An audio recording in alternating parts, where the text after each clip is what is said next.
අප බඳවන්නේ මහාචාර්ය රේරුකාණේ චන්දවිමල ස්වාමීන් වහන්සේ විසින් සම්පාදිත අභිධර්ම මාර්ගය ග්‍රන්ථය සාකච්ඡා කරන අභිධර්ම පාඩම සමගයි.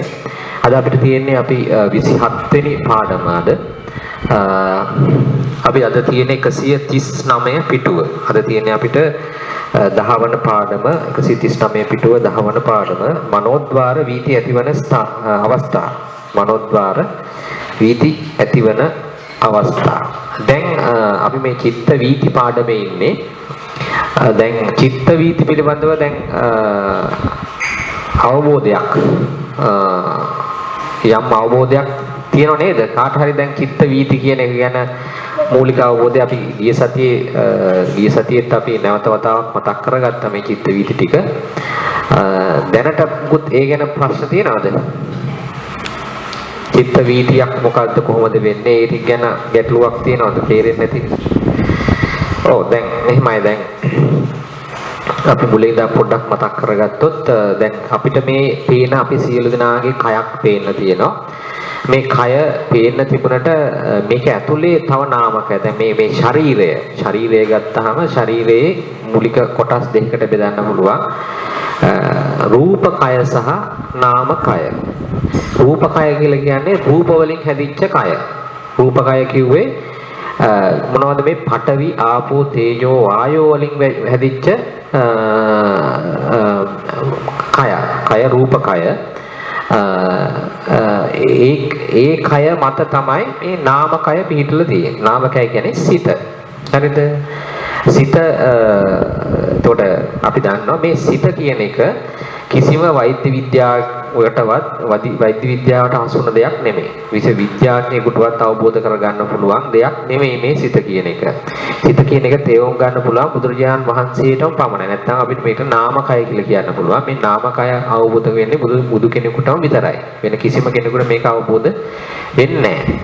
එතකොට අපි මේ යන්නේ නාමකය ගැන තමයි මේ ඉගෙන ගනිමින් ඉන්නේ. මූලිකව අපි රූප ටිකත් ඉගෙන ගන්නවා. රූප කය ගැනත් අපි ඉගෙන ගන්නවා. මූලිකවම අපිට හසු නොවන දෙය දැන් රූපකය යම් දේවල් අපිට විද්‍යාත්මකව අඳුර ගන්න පුළුවන්. නවීන විද්‍යාත්මකව අර සියුම් මට්ටම තේරුම් නොගත්තට නමුත් නාමකයේ කිසිම දෙයක් අපිට වෛද්‍ය විද්‍යාත්මකව ඉගෙන ගන්න බෑ.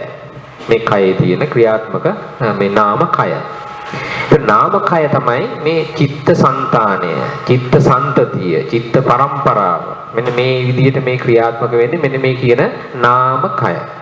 ඒ නාමකයේ අපි දන්නවා අපි හැම සියලු සත්‍යයන් කෙරෙහිම මේ නාමකය ක්‍රියාත්මකයි.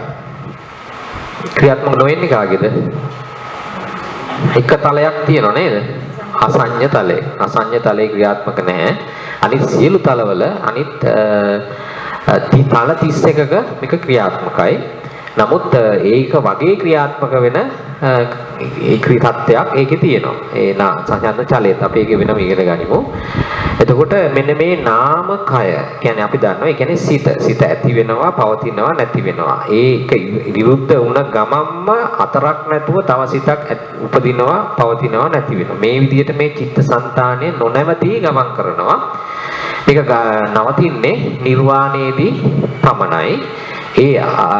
ඊට අමතරව తాවකාලිකව මේ චිත්ත සම්පතිය නවත්තන්න පුළුවන් කොතෙන්ද?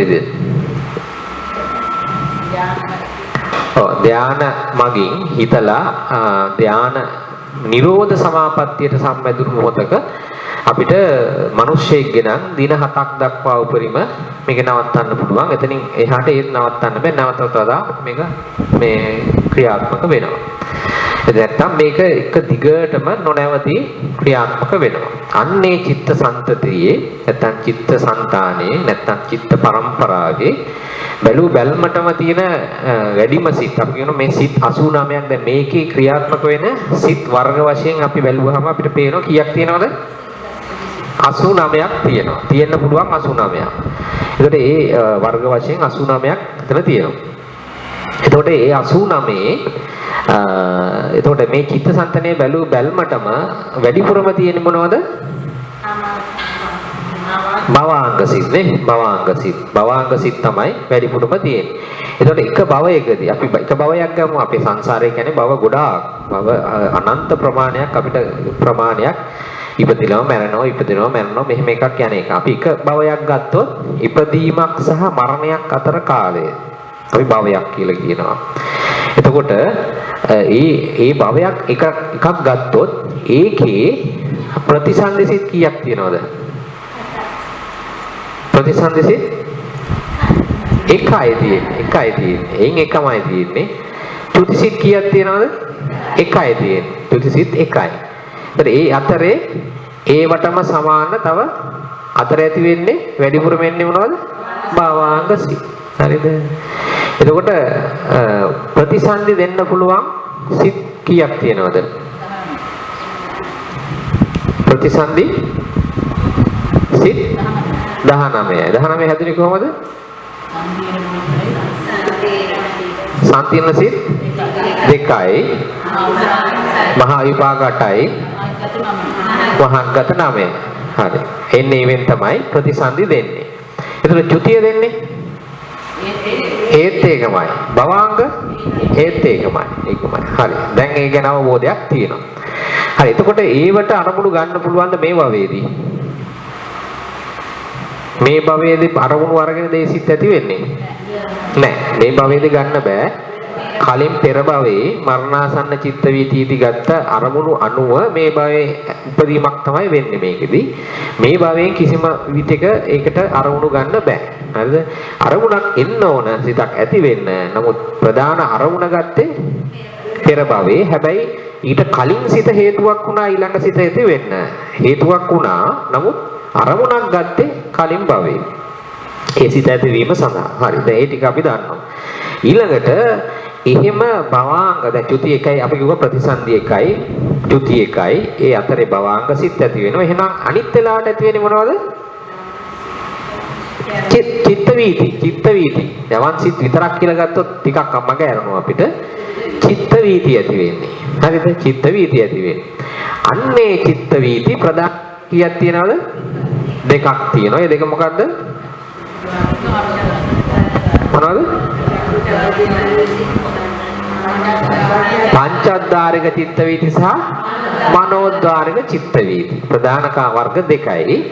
පංචද්වාරික චිත්ත වීති සහ මනෝද්වාරික චිත්ත වීති. මේ දෙක බෙදෙන්නේ කොහමද? අපි කෝ සිත් ඇතිවන ස්ථාන කීයක් තියෙනවද? නැත්නම් අරමුණු ඇතුළු වෙන ස්ථාන කීයක් තියෙනවද? 6යි. 6න් අර ඇස කන නාසය දිව ශරීරය කියන පහ වෙනම ගොඩක් විදිහට අරන් ඒක පංචද්වාරික චිත්ත වීති කියලා ගොඩට දානවා. මනෝද්වාරයට එන එක වෙනස්. ඒ දෙක හැසිරෙන විදිය වෙනස්. අර පහ එක විදිහට හැසිරෙන්නේ. ඒක නිසා අපි පංචද්වාරික චිත්ත වීති කියලා ඒ ටික හඳුන්වනවා. ඒතර මනෝද්වාරයට එන ඒවා ඊට වඩා වෙනස් විදිහට එන්නේ. ඒක නිසා මනෝද්වාරයට එන ඒවා මනෝද්වාරික චිත්ත වීති. නේ මනෝද්වාරයට අරමුණක් ඇවිල්ලා ඇති වෙන චිත්ත වීති මනෝද්වාරික චිත්ත වීති කියලා අපි වෙන් කරගල්ලා ගොඩවල් දෙකක් හදාගත්තා.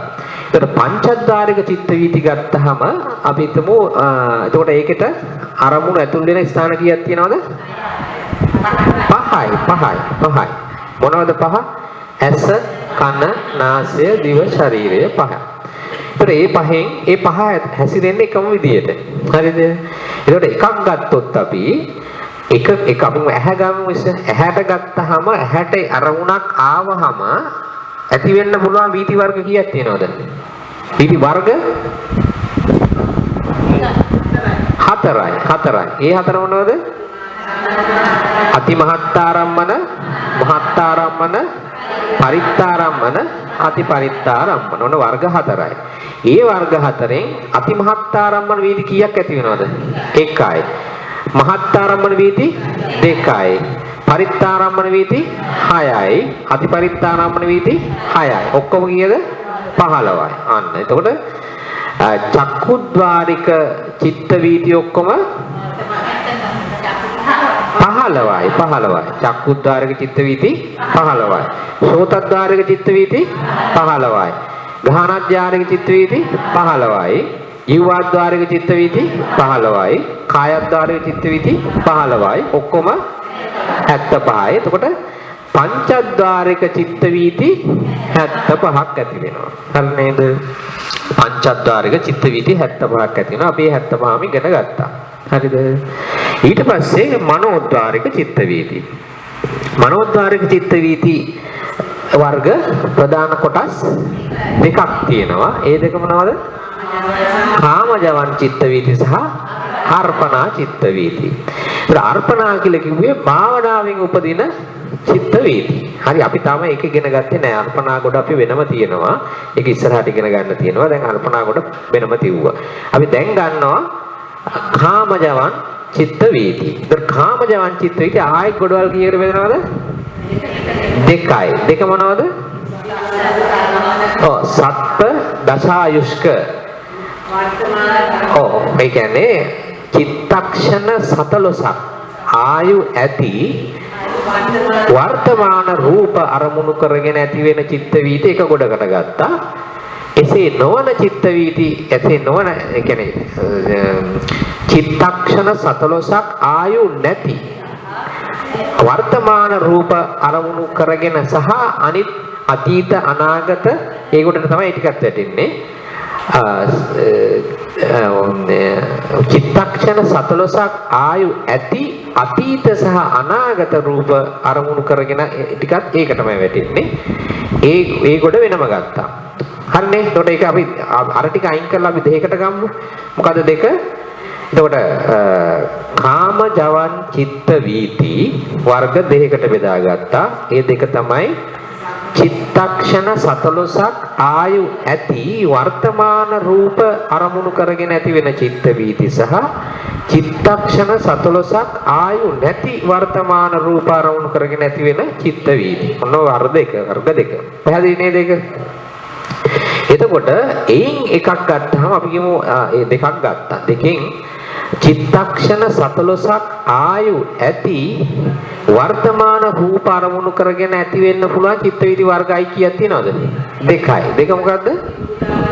විභූතාරම්මන සහ අවිභූතාරම්මන. ඒතර ඒකෙදි විභූතාරම්මන චිත්ත වීති කීයක් තියෙනවද? 5යි. චිත්ත වීති 5යි. අවිභූතාරම්මන 2යි. ඔක්කොම 7යි. මේ පැත්තේ 7යි.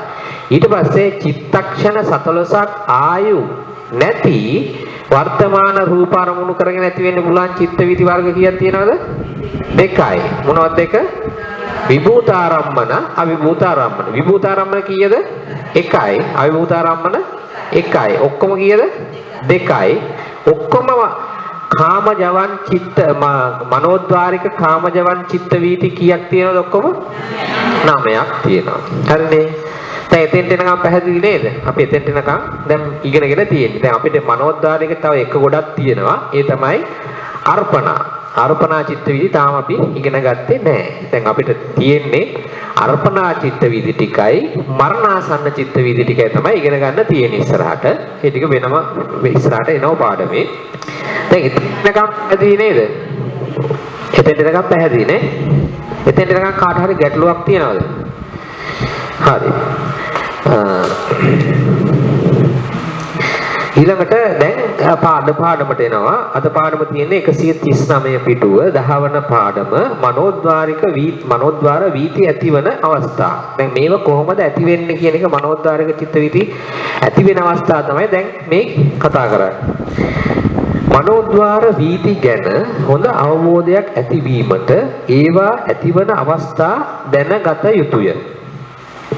චිත්තක්ෂණ 14කට ආයු ඇති වර්තමාන රූප දෙවිස්ස අරමුණු කොට සප්ත දශායුෂ්ක විභූතාරම්මන අවිභූතාරම්මන මනෝද්වාර වීති ඇතිවන බව ඉහත කියන ලදී.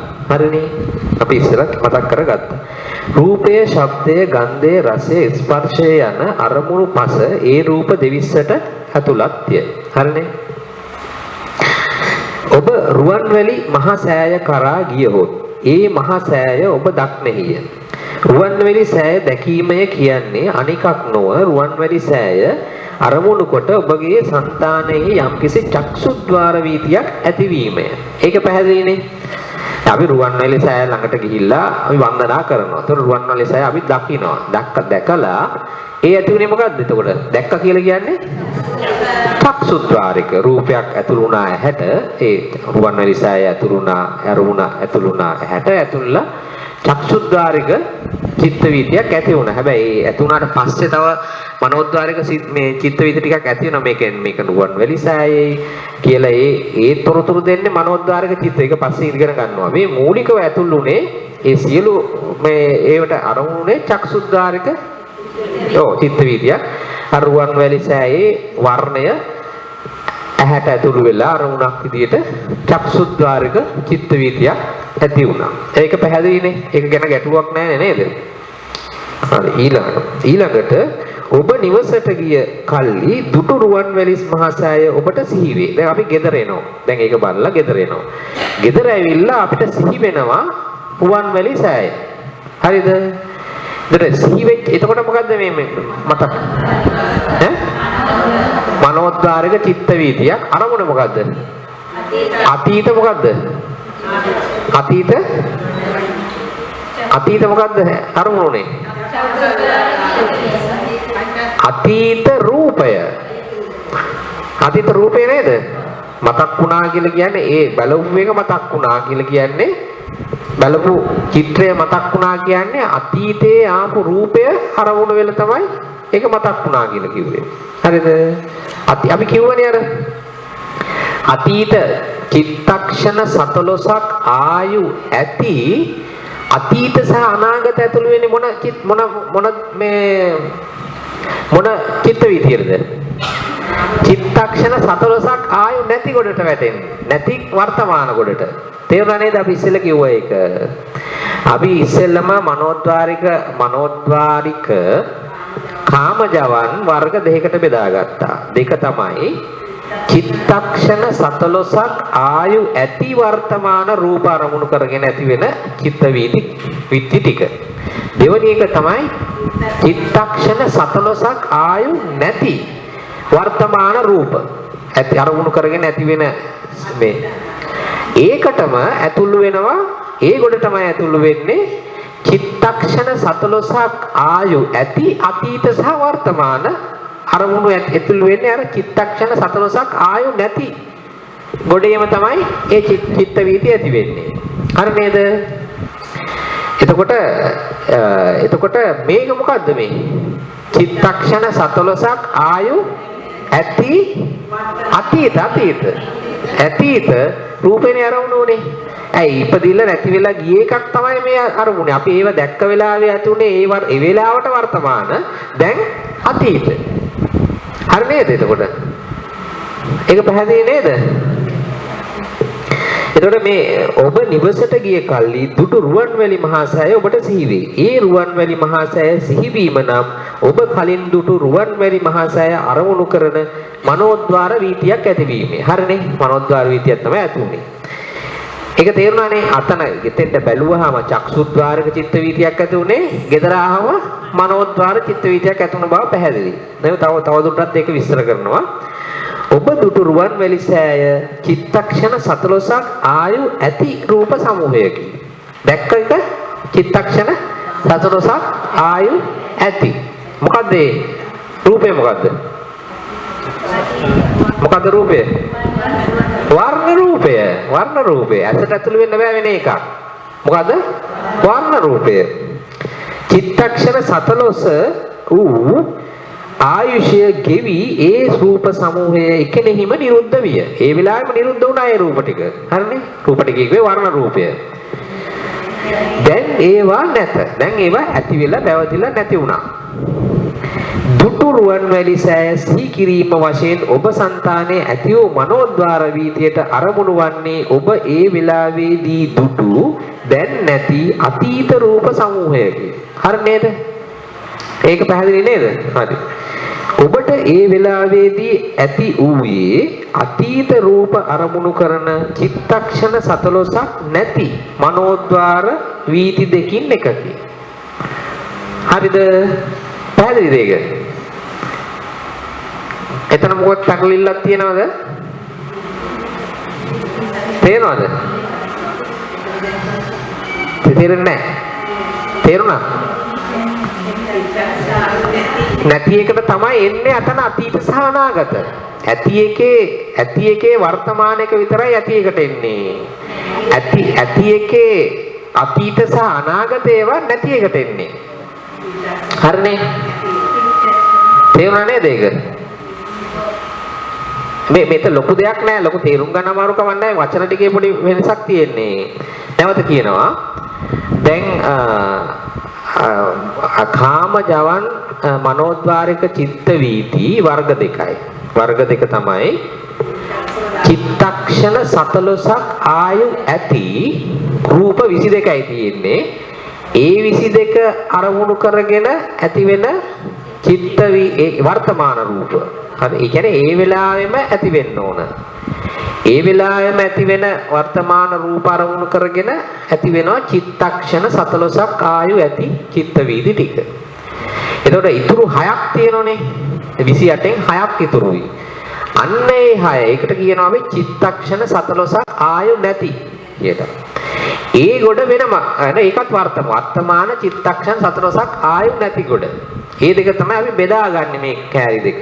වර්ග දෙක බෙදාගන්නේ මේ දැන් මේක තේරුණේ අපි ගිය සතියේත් කිව්වා මේක බුදුරජාණන් වහන්සේ මේක අපිට තේරුම් ගන්න පුළුවන් වෙන විදිහට මේක බෙදලා දැක්වුවා. නැතුව බුදුරජාණන් වහන්සේ හදපු එකක් නෙවෙයි මේක. මේක මේ ස්වභාව මේ හේතුඵල ධම මේ ස්වභාවික ධර්මතාවයක්නේ. මේ බෙදා වෙන දේ ඇත්තටම වෙන දේ. ඒක අපිට ඉගෙන ගන්න පුළුවන් වෙන විදිහට මේක බෙදා දැක්වුවා. විභාග කරලා දැක්වුවා. හරිද? ඒක බෙදා ගන්න පුළුවන් ක්‍රමය තමයි මේ බෙදුවේ උන්වහන්සේ. හරිද? එතකොට මේ බෙදීමේදී උන්වහන්සේ පාදක කරගත්තේ මොකද්ද? අර ආයු කාලය චිත්තක්ෂණ 14ක් ආයු ඇති ටිකයි චිත්තක්ෂණ 14ක් ආයු නැති ගොඩයි. හරිද? දෙක බෙදාගත්තා. හැබැයි ඒකටම තමයි චිත්තක්ෂණ 14ක් ආයු ඇති අතීත සහ වර්තමාන රූප ටික එන්නේ මේ පැත්තේ ගොඩට. පැහැදිලි නේද? ඒ කියන්නේම අයි කියනවා මේ පොඩක් පැටලෙන ස්වභාවයක් තියෙනවා. හරි. මොකද්ද? මම ගෝ මනෝද්වාරික චිත්ත වීති. හරිද? දෙක තිබුණා. මොනවද?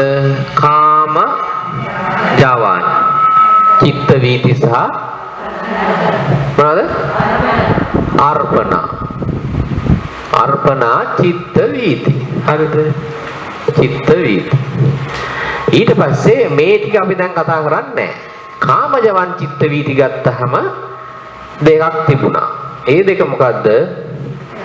චිත්තක්ෂණ 14ක් චිත්තක්ෂණ 17ක් ආයු ඇති රූප වර්තමාන රූප අරමුණු කරගෙන තමයි මේ ගොඩ ඇති වෙන්නේ. මේක චිත්තක්ෂණ 14ක් ආයු නැති ඒ ඇති මේකත් නෑ මේකත් වර්තමාන තමයි. මේකත් වර්තමාන. හරිද? මේ ගොඩවල් දෙක තමයි චිත්තක්ෂණ 17ක් ආයු ඇති වර්තමාන රූප සහ චිත්තක්ෂණ 17ක් ආයු නැති වර්තමාන රූප කියන එක තමයි මේ ගොඩ දෙක බෙදාගත්තේ එහෙමයි අපි. හැබැයි මෙතෙන්දී තව වෙනසක් එනවා. මේකෙම දැන් ඉතුරු වෙනවනේ ගොඩක්. මොකද ඉතුරු වෙන ටික? මේකේ මේ අතීත ටිකයි අනාගත ටිකයි මේකට එන්න බෑ. ඒ ටික කොහාට දෙන්නේ? ඒකට එන්නේ මේක. හරිද? චිත්තක්ෂණ 17ක් ආයු ඇති අතීත ටිකකුත් තියෙනවා. චිත්තක්ෂණ 17ක් ආයු ඇති අනාගත ටිකකුත් තියෙනවා. ඒක මේකට එන්න බෑනේ. දැන් පැහැදිලිනේ මේක වර්තමාන රූප ටික විතරයි මේකට එන්නේ. හරිද?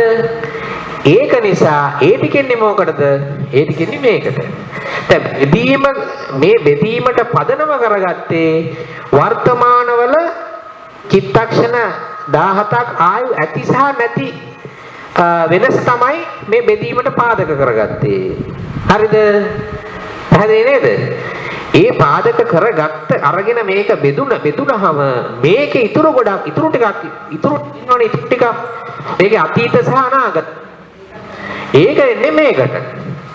එතකොට මේ අපි රුවන්වැලි සෑය දැකලා ගෙදර ඇවිල්ලා ඒක මතක් කරා කියන්නේ මේකේ අතීත ටික. මේකේ අතීත ටික එන්නේ මොකටද? මේකට එන්නේ. හරි නේද? තේරුණා නේද? ඒක තමයි මේ කියන්නේ.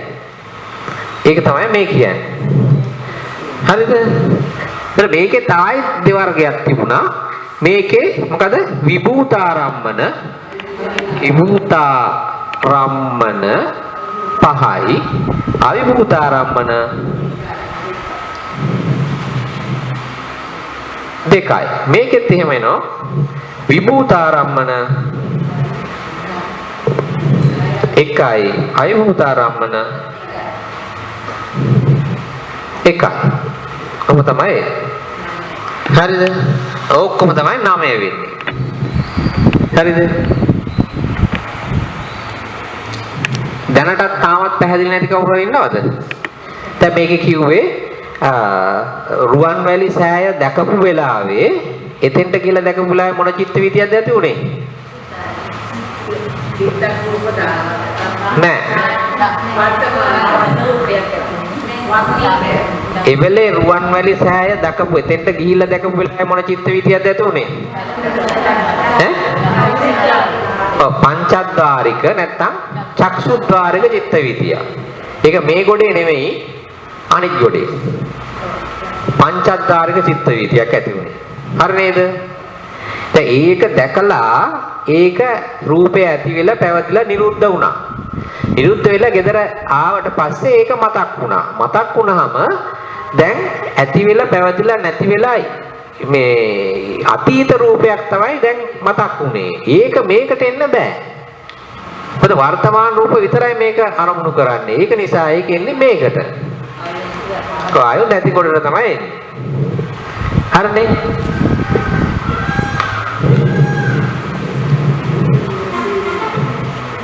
ඒක තමයි මේ කියන්නේ. මම ඒකයි කියනවා ඔබ දුටු රුවන්වැලි සෑය චිත්තක්ෂණ 14ක් ආයු ඇති රූප සමූහයකි. මේ අපි කියන්නේ 140 පිටුව 140 පිටුව පළවෙනි ඡේදය. ඔබ දුටු රුවන්වැලි සෑය චිත්තක්ෂණ 14ක් ආයු ඇති රූප සමූහයකි. චිත්තක්ෂණ 14 වූ ආයුෂය ගෙවි ඒ රූප සමූහය එකෙනෙහිම නිරුද්ධ විය. දැන් ඒවා නැත.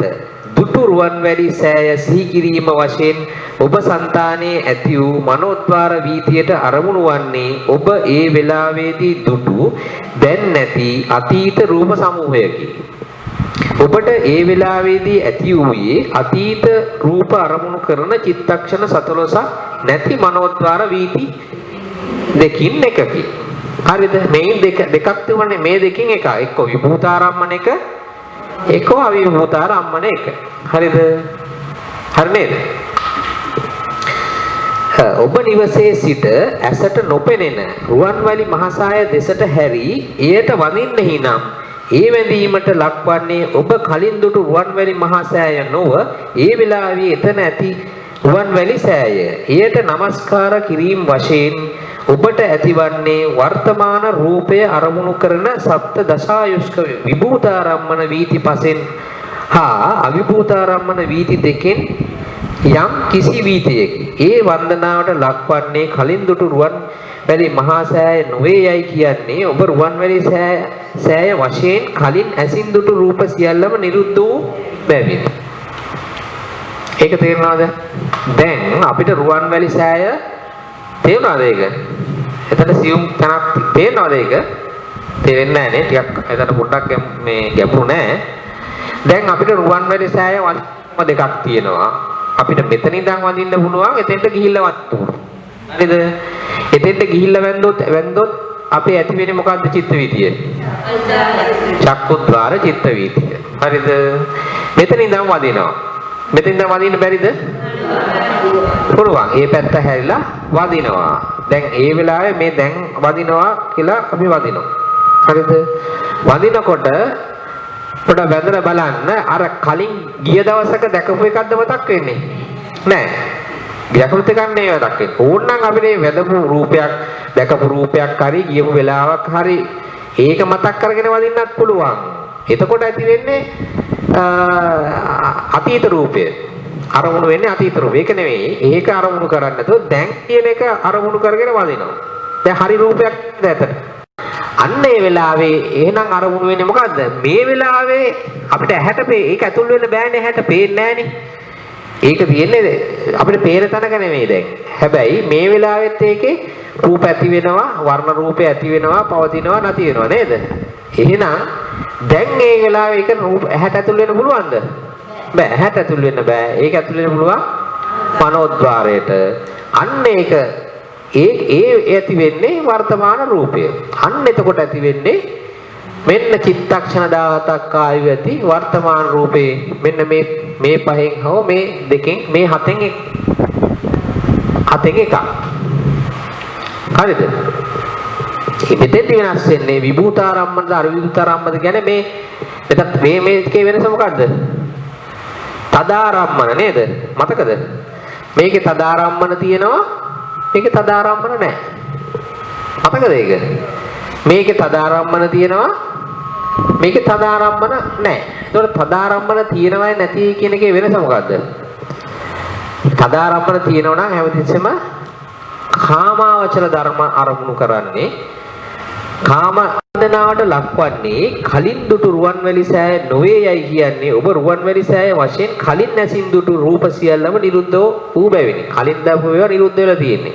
දැන් මේ වෙලාවේ ඇති වෙන ඒවා තමයි අරමුණු වෙන්නේ. හරිද? මේ වෙලාවේ ඇති වෙන වර්ණය ඇති වුණාට ඒක ඇහැට ඇතුල් වෙන්න බෑ. මේ වෙලාවේ හැබැයි ඇති වෙන රූප තමයි මනෝද්වාරයට අරමුණු වෙන්නේ. හරිද? ඔබ නිවසේ සිට රුවන්වැලි මහා සෑය වැදීමේදී රුවන්වැලි සෑය වශයෙන් ඔබ සලකන ඉපිද එක් චිත්තක්ෂණයක් ඉක්මුණු රූප කලාප සමූහයද ඔබගේ මනෝද්වාරයට යොමු විය හැකිය. චිත්තක්ෂණ දෙක තුනක් සතර පහ ඉක්මුණු රුවන්වැලි මහා සෑයේ රූප කලාපද ඔබගේ මනෝද්වාරයට එළඹ සිටිය හැකිය. ඒ වායින් ඔබට පළමු වන, දෙවන, තුන්වන, හතරවන, පස්වන විභූතාරම්මන වීති ඇති වේ. චිත්තක්ෂණ 6ක් හෝ 7ක් ඉක්මුණු රූප මනෝද්වාරයට යොමු වී නම් එකල්ලි අවිභූතාරම්මන වීති ඇති වේ. අර මේක ඇති වෙච්ච එක අපි කලින් කියපු එක කියලා තියෙනවා. රුවන්වැලි මහා සෑය නැමැති ප්‍රඥප්තිය මනෝද්වාරයට යොමු වී නම් එකල්ලි ඇතිවන්නේ චිත්තක්ෂණ 14ක් නැති ප්‍රඥප්තිය අරමුණු කරන මනෝද්වාර වීතිය. තව එකක්. ඒ මොකද්ද? එතකොට රුවන්වැලි සෑය ගත්තාම ඒකේ මොනවද තියෙන්නේ? තව වර්ණ, ගන්ධ, රස, ඕජා. තව මොනවද?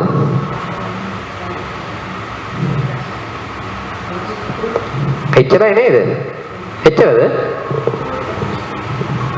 ඇයි අර රුවන්වැලි සෑය කියන පනවා ගැනීම දැන් අපි එහෙම ගොඩක් ගහලා එතන පඨවි ආපෝ තේජෝ ආයෝ වර්ණ ගන්ධ රස ඕජා කියලා ගොඩක් හදලා ඉවර වෙලා අපි ඒකට මොකද කිව්වේ? මොකද කිව්වේ? රුවන්වැලි සෑය කිව්වා. මෙතන ගොඩක් ගහලා මේකට කිව්වා මේසෙයි කියලා. මෙතන ගොඩක් ගහලා මේකට කිව්වා පුටුවේයි කියලා. හරිද? තේරුණා නේද? අතන තව ගොඩක් ගහලා එතන කිව්වා ගහක් කියලා. ඒ අන්න පයි අර පනවා ගැනීමද මොකද්ද? ප්‍රඥප්තිය. ඒතකොට රුවන්වැලි සෑය කියන්නේ මොකද්ද? ප්‍රඥප්තිය. ප්‍රඥප්තියක් හැබැයි ඒකේ අර පඨවි ආපෝ තේජෝ වායෝ වර්ණ ගන්ධ රස ඕජා ටික අයින් කරාම අන්න ඒක තමයි ප්‍රඥප්තිය. තේරුණා නේද ඒක? දැන් රුවන්වැලි සෑය. රුවන්වැලි සෑය. හරිද? දැන් මෙතන තියෙන්නේ මොනවද? පඨවි, ආපෝ, තේජෝ, වායෝ, වර්ණ, ගන්ධ, රස, ඕජා. හරිද? හරි නේද? එතකොට මේ ටිකට අමතරව මේකේ අර පනවා ගැනීමක් තියෙනවා. මේකට අපි කිව්ව රුවන්වැලි සෑය කියලා. ප්‍රඥප්තිය. එතකොට මේ ආපෝවටද රුවන්වැලි සෑය කිව්වේ? නෑ. තේජෝවටද කිව්වේ? නෑ. මේ වගේ එකට කිව්වා රුවන්වැලි සෑය. පනවා ගැනීම තමයි රුවන්වැලි සෑය. ඒක ප්‍රඥප්තිය. මේකට මොකුත් ඇතුලේ මොකුත් තියනවද? රුවන්වැලි සෑය කියන මේ පනවා ගැනීම ප්‍රඥප්තිය ඇතුලේ මොනවා හරි තියෙනවද? නෑ. ඒකේ ආකල්පය නැත්තම් පනවා ගැනීමක්. පනවා ගැනීමක් විතර. ඒක ඇතුලේ මොකුත් නෑ. මේ මෙතන තියෙන්නේ මෙතන දැන් මේසෙ කිව්වේ මොකද්ද? ඔව් මේසෙ කිව්වේ පඨවි ආපෝ තේජෝ වායෝ. මේ කියන්නේ පඨවි ආපෝ එක විදියට ගොඩවල් ටිකක් හදාගෙන ඒකට නමක් දාගත්තා. එතකොට මෙන්න මේ ප්‍රඥප්තිය නම් අරමුණු වෙන්නේ ඒකෙන්නේ මේකට. ඒකෙන්නේ මේකට. හරිද? අන්න ඒක තමයි මේ කියන්නේ. අයි කියනවා රුවන්වැලි මහා සෑය නැමැති ප්‍රඥප්තිය මනෝද්වාරයට යොමු වී නම් එකල්හි ඇතිවන්නේ චිත්තක්ෂණ 14ක් නැති ප්‍රඥප්තිය අරමුණු කරන මනෝද්වාර චිත්ත විත්තිය. මේ පැත්තට එන්නේ. ඒ කියන්නේ මේ දෙකෙන් එකක් ඇති වෙන්නේ. හරිද? හරි නේද? එතකොට අතීත රූපය අරමුණු කරගෙන ඒක ආවෙත් මේකට. ප්‍රඥප්තිය අරමුණු කරගෙන ඒක ආවෙත් මේකට. හරි ඔය අතරේ සියුම් වෙනස්කම් තියෙන්නේ අපිට හිතලා වෙනස් කරගන්න තේරුම් ගන්න බෑ එහෙම. ඒ තරම් අපිට ශක්තියක් නැහැ. ඔය ඇති වෙන හිතමනේ ආයෙත් මේ අපි හිතෙන්මනේ ඕක බලන්නේ. අර කිව්වනේ අර පීයෙන් පීය කපන්න බෑ වගේ වැඩක් නෙමෙයි කර. අපි ඉස්සෙල්ලා ඉගෙන ගත්ත මේ ස්වාමීන් වහන්සේම දීලා දුන්නේ පීයෙන් පීය කපන්න බෑනේ. අන්න ඒ වගේ හිතින්මනේ මේ අපි මේ හිත ඉගෙන ගන්නෙ. ඒකට මේ සියුම් වෙනස්කම් අපිට එහෙම ඉගෙන ගන්න බෑ. අර කොහොමද මේක කොහොමද කියලා ඉගෙන ගන්න බෑ. අපිට සිද්ධාන්ත ටික තමයි ඉගෙන ගන්න පුළුවන් වෙන්නේ. මේ දෙකේ වෙනස මෙහෙම වෙනසක් තියෙනවා කියලා ඉගෙන ගන්න පුළුවන්. අපිට ප්‍රායෝගිකව ඒක ටෙස්ට් කරලා බලන්න හරි අමාරුයි ඒක. ටිකක් පුළුවන් යම් මට්ටමකට. ටිකක් දැනුම තව වැඩි වෙනකොට අපිට යම් මට්ටමක පොඩි තේරුමක් දැනෙයි. දැනට තාම හරියට අපිට දැනුම ආවේ නැහැ. හරිනේ යම් මට්ටමකට ඒක තේරෙනෝනේ ප්‍රඥප්තිය මොකද්ද අතීත රූපය මොකද්ද කියන එක තේරෙනවා. අතීත රූපය ආවෙත් මේ පැත්තට ප්‍රඥප්තිය ආවෙත් මේ පැත්තට. අතීත රූපයේ මේ ටික නිරුද්ධ වෙච්ච රූප ටිකක් ආයේ මේකට. ප්‍රඥප්තිය ආවෙත් මේකට.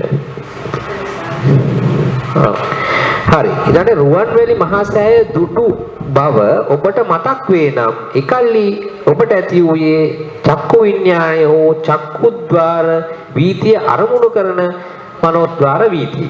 තව එකක්. තවත් වෙනස් වූ චිත්ත වීතියක්.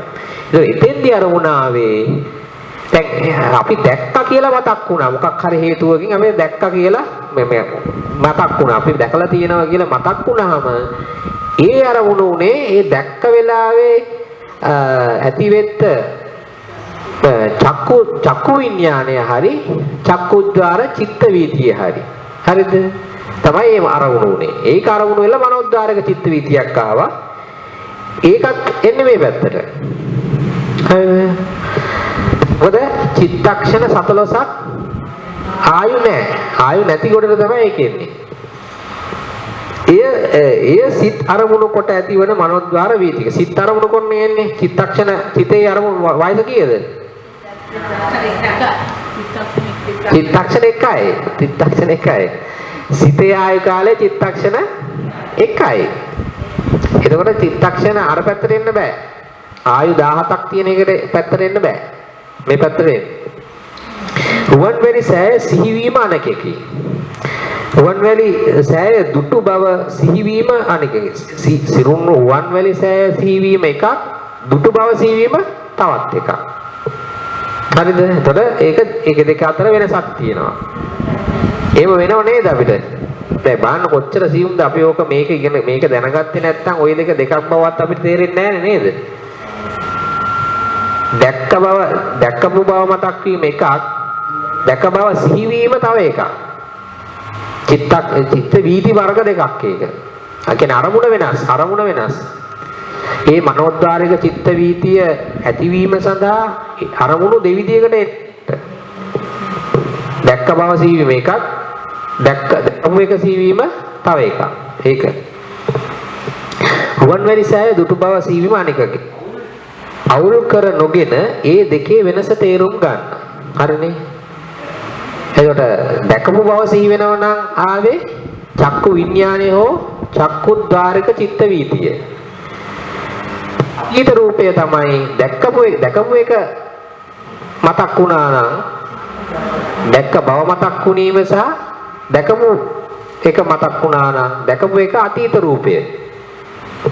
අරක දැකපු වෙලාවේ ඇතුළත චක්ක විඥානය හරි චක්කුද්්වාරික චිත්ත වීතිය හරි. හරිනේ දෙක. රුවන්වැලි සෑය දැකීමෙන් සමහර විට ඔබට මහත් ප්‍රීතියක් ඇතිවන්නට පුළුවන්. අපි ඉස්සෙල්ලම දැකපු වෙලාවේ මතක් කරගන්න දැන් කොච්චර හිත පිනා ගියාද කියලා. මතක් කරගන්න ඉස්සෙල්ලම රුවන්වැලි සෑය වඳපු වෙලාවේ එතෙන්ට ගියපු වෙලාවේ අපිට නිකන් හරි නිකන් මේ පිනා යන ස්වභාවයක් ඇති වෙනවනේ. කීටි කැවෙන වගේ ස්වභාවයක් දැනෙන්නේ නැති. දැනනෝ නේද නිකන්. ඒක දැන් මතක් කරගන්න. දැනුත් ඒක දැනෙන ස්වභාවයක් එනවා. අන්න ඒ වෙලාවේ ඇති වෙච්ච ප්‍රීතිය දැන් මනෝද්වාරයට අරමුණක් වුණා. මේ රුවන්වැලි සෑයෙන් සමහර විට ඔබට මහත් ප්‍රීතියක් ඇතිවන්නට ඇත. ප්‍රීතිය චෛතසිකයකි. රුවන්වැලි සෑය දැකීමෙන් ඇති වූ ප්‍රීතිය ඔබට සිහිවනවා නම් එකල්ලි ඇතිවන්නේ ප්‍රීති චෛතසිකය අරමුණු කරන මනෝද්වාර ප්‍රීතිඥාන. ඒක මතක් කරගත්තාම දැනුත් ඒ වගේ එකක් දැනෙනවා කියලා කියන්නේ ඒ වෙලාවේ ඇති වෙච්ච ප්‍රීති කියන චෛතසිකය තමයි දැන් මනෝද්වාරයට අරමුණ උනේ. එතකොට ඒක නිසා දැනුත් එහෙම දෙයක් ඒ වෙලාවේ දැනුම් වගේ පොඩි පිනා යන ස්වභාවයක් ඇති වෙනවා. ඒක තමයි අර අරමුණ උනේ අර ප්‍රීති චෛතසිකය. හරිනේ. දැන් ওই ටිකෙන් අපිට තේරෙන්න ඕනේ මේ අරමුණු විදියට චෛතසික එන්න පුළුවන් බව දැන් තේරෙනවා. අරමුණු විදියට සිතක් එන්න පුළුවන් බව තේරෙනවා. අරමුණු විදියට චිත්ත වීතියක් එන්න පුළුවන් බව තේරෙනවා. අරමුණක් විදියට පැරණි රූපය අතීත රූපය එන්න පුළුවන් බව තේරෙනවා. ඊට පස්සේ අරමුණක් විදියට අනාගත රූපය එන්න පුළුවන් බව තේරෙනවා. දැන් මේ ටික තේරෙනව නේද මේකෙන්? අපි කලින් කතා කරද්දී අපිට නිකන් ඔක හරියට තේරුන්නේ නැහැ වගේ. එහෙම අරමුණු ගැන අපි කතා කරාම අර ආරම්මන සංග්‍රහය අපි කතා කරන්නේ අරමුණු ගැන. ඒ කතා කරද්දී අපි ඕටි කතා කරාට හරියට අපිට තේරුන්නේ නැහැ. දැන් ඔන්න තේරෙනවා. එහෙම එන්න පුළුවන් චෛතසික අරමුණක් විදියට එන්න පුළුවන්. විඥාණය නැත්නම් සිත එන්න පුළුවන්. සිතක් අරමුණු විදියට එන්න පුළුවන්. චිත්ත වීතියක් අරමුණු වෙන්න විදියට එන්න පුළුවන්. අතීත රූපය එන්න පුළුවන්. අනාගත රූපය එන්න පුළුවන්. අරමුණු වෙන විදියට කියලා අපිට තේරෙනවා දැන්. හරිද? වේදනාවද චෛතසිකයකි. ඔබට ඇති වූ වේදනාවක් සිහි වේ නම් එකල්ලි ඇතිවන්නේ වේදනා චෛතසිකය. අන්න ඒ වෙලාවට අරමුණු වෙන්නේ වේදනා චෛතසිකය තමයි ඒ චිත්ත වීතිය සඳහා ඇති අරමුණු වෙන්නේ. වේදනා චෛතසිකය අරමුණු කරන මනෝද්වාර වීතියකි. වේදනාවෙන් පෙළෙන අනෙකෙකු දුටු විට ඔබගේ වේදනාව ඔබට දැනුණහොත් ඔහුගේ වේදනාව ඔබට දැනුණහොත් එකල්ලි ඇති වූයේද වේදනා චෛතසිකය අරමුණු කරන මනෝද්වාර වේති. දැන් ඔහු වේදනාවෙන් ඉන්නකොට ඔහුගේ වේදනාව අපිට දැනේ අරමුණු කරගෙන අපිට චිත්ත වීති මනෝද්වාරක චිත්ත වීතියක් ඇති වෙන්න පුළුවන්. ඔහුගේ වේදනාව අපිට තේරෙනවා. හරිද? එතකොට ඔහුගේ වේදනාව තමයි අපිට අරමුණු වෙන්නේ. අපේ මේ මනෝද්වාර චිත්ත වීතියට. හරිද? ඒක තේරෙනවද? ඒක තේරුණාද? දැන් ඔහුට වේදනාවක් දැනෙනවා. අවුතුවාලයක් තියෙනවා කියමු. ඔහුට වේදනාවක් දැනුණා. ඒ වේදනාව කියලා කියන්නේ ඔහුගේ මොකද්ද? ඔහුට දැනෙන්නේ කොහොමද ඒක? වේදනාව චෛතසිකේ විතරක් එන්න පුළුවන්ද? දේශය නෙවෙයි. වේදනාවක් දැනෙන්නේ කොහොමද?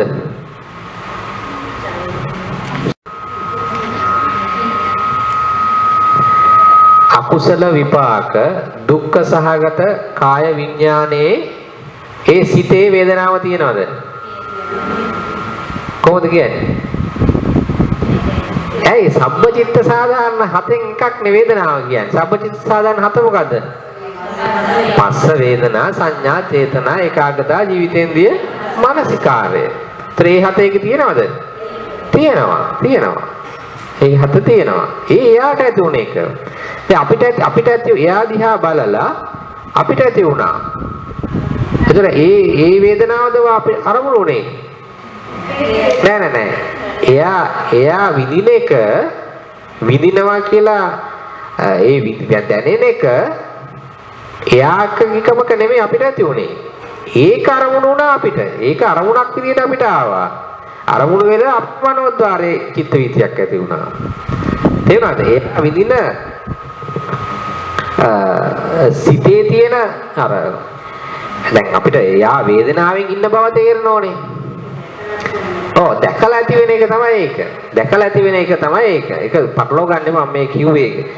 මේ දැන් ඒ වේදනාව අපිට ආවා කියලා සමායට පටලව ගන්න පුළුවන්. ඒකේ ඇති වුණ වේදනාව ආවා කියලා. එහෙම එකක් නෙමෙයි. එයා දැකලා එයා වේදනාවෙන් ඉන්නවා දැකලා ඒක අරමුණක් වුණා. අපේ මාත්‍රාරයට. හරිද?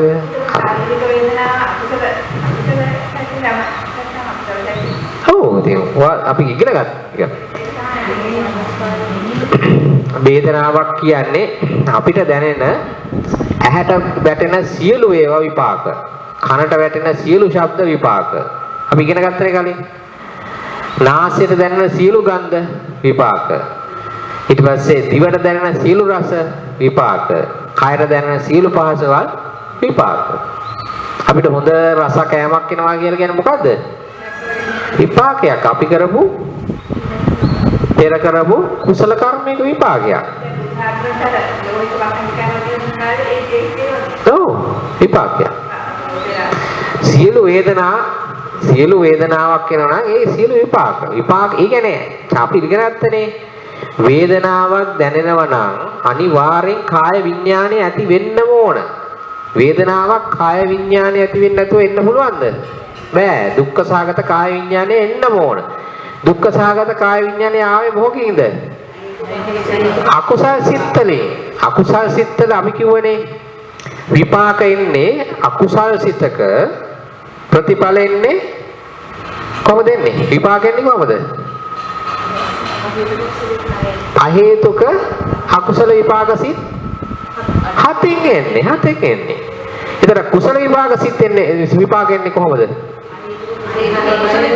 අහේතුක කුසල විපාක සිත් 8න් සහ සහේතුක වෙනෝනේ. ඒක දෙවිදියකට එනවා. මේ කලින් කරපු පාඩම් මේවා.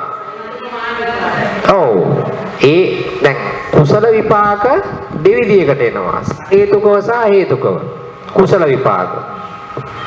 අකුසල විපාක අහේතුකව විතරයි. හරිද? අහේතුකව විතරයි එන්නේ. ඒ කියන්නේ අපිට දැනෙන සියලු ඇහැට මොකක් හරි චක්කු විඥානයක් ඇති වුණාද? චක්කු විඥානය ඇති වෙන රූපය. චක්කු විඥානයක් ඇති නොවි රූපයක් දකින්න පුළුවන්ද? බෑ. ඒතකොට චක්කු විඥානය ඇති වුණා නම් චක්කු විඥානයේ විපාකයක් හැමතිස්සෙම විපාකයක්මයි. තේරුණාද? ඇහැට දකින්න සියලු රූප විපාක. කනට ඇසෙන සියලු ශබ්ද විපාක. ඒත් අපි ඔක කලින් නම් පන්සලේ දෙන අපි මේක පැහැදිලි කරා. අපි හිතමු මෙහෙම. කවුරු හරි ඇවිල්ලා අපි නොකරපු වරදකට මම මේ මතක් වුණ නිසා කියන්නේ. අපි මේක පන්සලේ දෙන කිව්වා මම හිතන්නේ. අපි නොකරපු වරදකට අපිට කවුරු හරි බනිනවා. කාගේද වැරද්ද? අපි කරලා නැහැ වැරද්ද. අපි මේ නොකරපු වරදකට අපිට ඇවිල්ලා බයින හොදනවා. කාගේද වැරද්ද? ඒ බනපු එක්කෙනාගේද? අපේ වැරද්ද. කවුරුත් ඕක අභිධර්මයේ දන්නේ නැති කෙනෙකුට කිව්වොත් පිළිගන්නේද ඕක? නෑනේ. එහෙම කොහොමද පිස්සුයි මම නොකරපු වැරද්දක් මට බනින්න. ඒක තමයි එතෙන්දි බලන්න ධර්මාවබෝධය තියෙනවා නම් ඒ වෙලාවේ ඒක දැනගෙන හිටියනම් එයා හරියටම දන්නවා මේ මට ආවේ පෙර අකුසලපෙයි මම වෙන කෙනෙකුට වෙන නොකරපු වැරදි වලට මම වෙන අයට බැනලා දෙනවා. ඒක නිසා තමයි මේ මට බණු ගහන්න උනේ. ඒක හරියද? ඒක තේරෙනවද ඒක? ඇයි එහෙම කියන්නේ? ඒ කනට ඇහෙනව නම් ශබ්දයක් ඒක අනිවාර්යෙන් විපාකයක්. ඒක විපාකයක්. විපාකයක් නැතුව ශ්‍රෝත විඥානය ඇති වෙන්න බෑ. එතකොට අපිට මිහිරි එකක්ද ඒක? නෑ අමිහිරි එකක්. අමිහිරි එකක් ආව කියලා කියන්නේ අකුසල විපාක ශ්‍රෝත විඥානය ආවේ. ඒකෙන් තමයි චක්කු විඥානය නෑ ශ්‍රෝත විඥානය ඇති උනේ අකුසල විපාකයක්. එතකොට ඒක ඇති වෙන්න නම් ඒක ආයිත් ඒකම බැරුම් ගන්න එපා දැන්. ආයිත් බැරුම් ගන්න එපා. ඒ පාට තව කොහොම ගිහිල්ලා ආයිත් බැරුම් ගන්න වෙනවා. ආයිත් බැරුම් ගන්න වෙනවා. ඔව්. ඒක මොකද ප්‍රවෘත්ති විපාකේ. ප්‍රවෘත්ති විපාක. ආයිත් ඒ වගේ ඒවා ඉතින් ඒකට මෙහෙමයි. ඒකට පරිසරය සකස් වෙන්න ඕන. ඒකට එයාට සැකයක් ඇති වෙන්න ඕන මෙහෙම මම මොකක් හරි අපි හොරකම් කරා කියලා. එයා ඒ වගේ පරිසරය සකස් වෙනවා. නිකම්ම ඇවිල්ලා බනින්නේ නැහැ නේ එයා.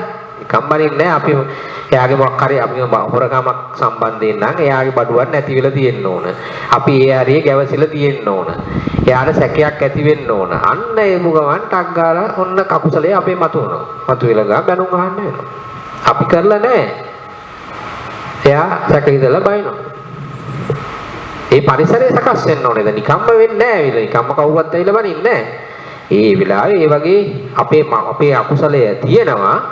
ඒක මතුවෙන්න අවශ්‍ය පරිසරය සකස් වෙන්න ඕනේ එතන. සකස් වුණ ගමන් බනිනවා. බැනුම් ගන්න වෙනවා. ඉතින් අපි ධහමේ අවබෝධය තියෙනවා නම් අපිට කොච්චර දේවල් වලින් වැළකෙන්න පුළුවන්. හරි.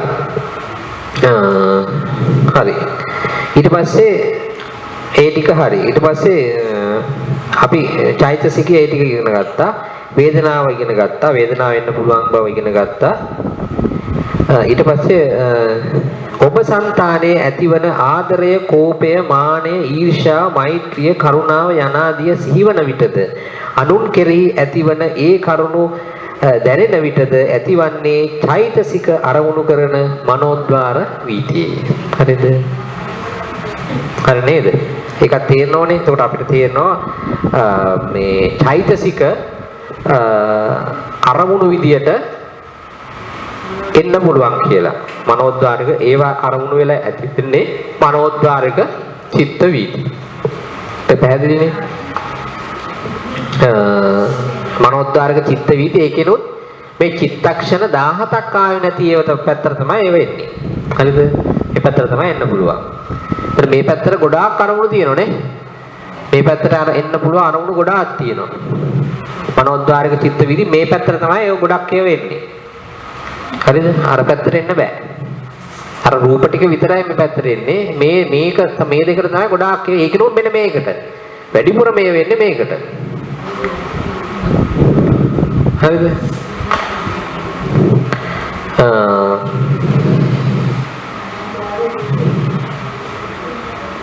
මෙතකින් කියන ලදුවේ පහසුවෙන් තේරුම් ගත හැකි කරුණු ටිකකි. කියන ලද කරුණු අනුව සිතා රූප හා චිත්තචෛතසිකයන් අරමුණු කොට මනෝද්වාර වීති ඇතිවන සැටි තේරුම් ගන්න.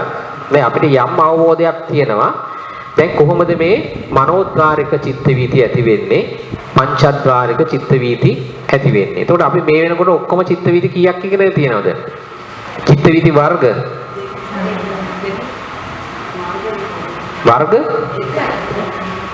දෙකයිද? පංචද්වාරික චිත්ත වීති 75යි. හරිද? ඒතර මනෝද්වාරික චිත්ත වීති 9යි. කීයද? 84ක් ඉගෙනගෙන තියෙනවා දැන්. චිත්ත වීති 84ක් ඉගෙනගෙන තියෙනවා දැන්. ඊළඟට මනෝද්වාර වීති ඇතිවීමේ හේතු. හරිද? ඒ ටිකත් අපි ඉගෙන ගනිමු. මේ කියන්නේ 141 පිටුව 11 වන පාඩම මනෝද්වාර වීති ඇතිවීමේ හේතු. එතෙන් එනකම් පැහැදිලි නේද? ප්‍රශ්න තියෙනවද තව පැහැදිලි කරගන්න? නෑ නේ? තේරෙනව නේද එතෙන් එනකම්? මනෝද්වාර වීති ඇතිවීමේ හේතු. චක්ෂුරාදී ద్వාරයන්හි රූපාදී අරමුණු ගැටීමෙන් පංචද්වාර වීති ඇතිවන බව ප්‍රකටය. මනෝද්වාර වීති ඇතිවීමේ හේතු අප්‍රකටය. එබැවින් එය දක්වනු ලැබේ. දැන් මනෝ පංචද්වාර වීති ඇති වෙනකර ප්‍රකටයිනේ අපිට. ඇහැට රූපයක් ඇතිවෙනවා. රූපයට මේ වර්ණය ඇතිල් වෙලා චක්කුද්වාර වීතියක් ඇති වුණාට පස්සේ ඒ ඇති උනේ මොකද්ද කියලා තේරුම් ගන්න තවත් ඊට පස්සේ මනෝද්වාර වීති ඇති වෙන්න ඕන. ඒ අර ඇතිවුණු අරමුණු කරගෙන තව මනෝද්වාර වීති ටිකක් ඇති වෙනවා. එහෙම ඇති වෙලා තමයි ඒකේ නම මොකද්ද ඒව ගැන අපිට තේරෙන්නේ. එතකොට මනෝද්වාර වීති ඇති වෙන්න එක හේතුවක් තමයි පංචද්වාර වීති. ඒක මේ කියන්නේ විතර. කියන්නේ මේ පාඩමේ කියන්නේ මනෝද්වාර වීති ඇතිවීමට හේතු නෙමෙයි පැහැදිලි කරන්නේ. හේතු තමයි පංචද්වාර වීති. පංචද්වාර වීති ඇතිවීමෙන් පස්සේ මනෝද්වාර වීති අනිවාර්යෙන් ඇති වෙනවා. හරිද?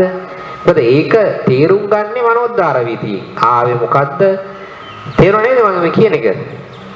ඒක හේතුවක් තමයි පංචද්වාරික වීති. මනෝද්වාර වීති ඇතිවීමට එක හේතුවක් තමයි පංචද්වාරික වීති. හරිනේ?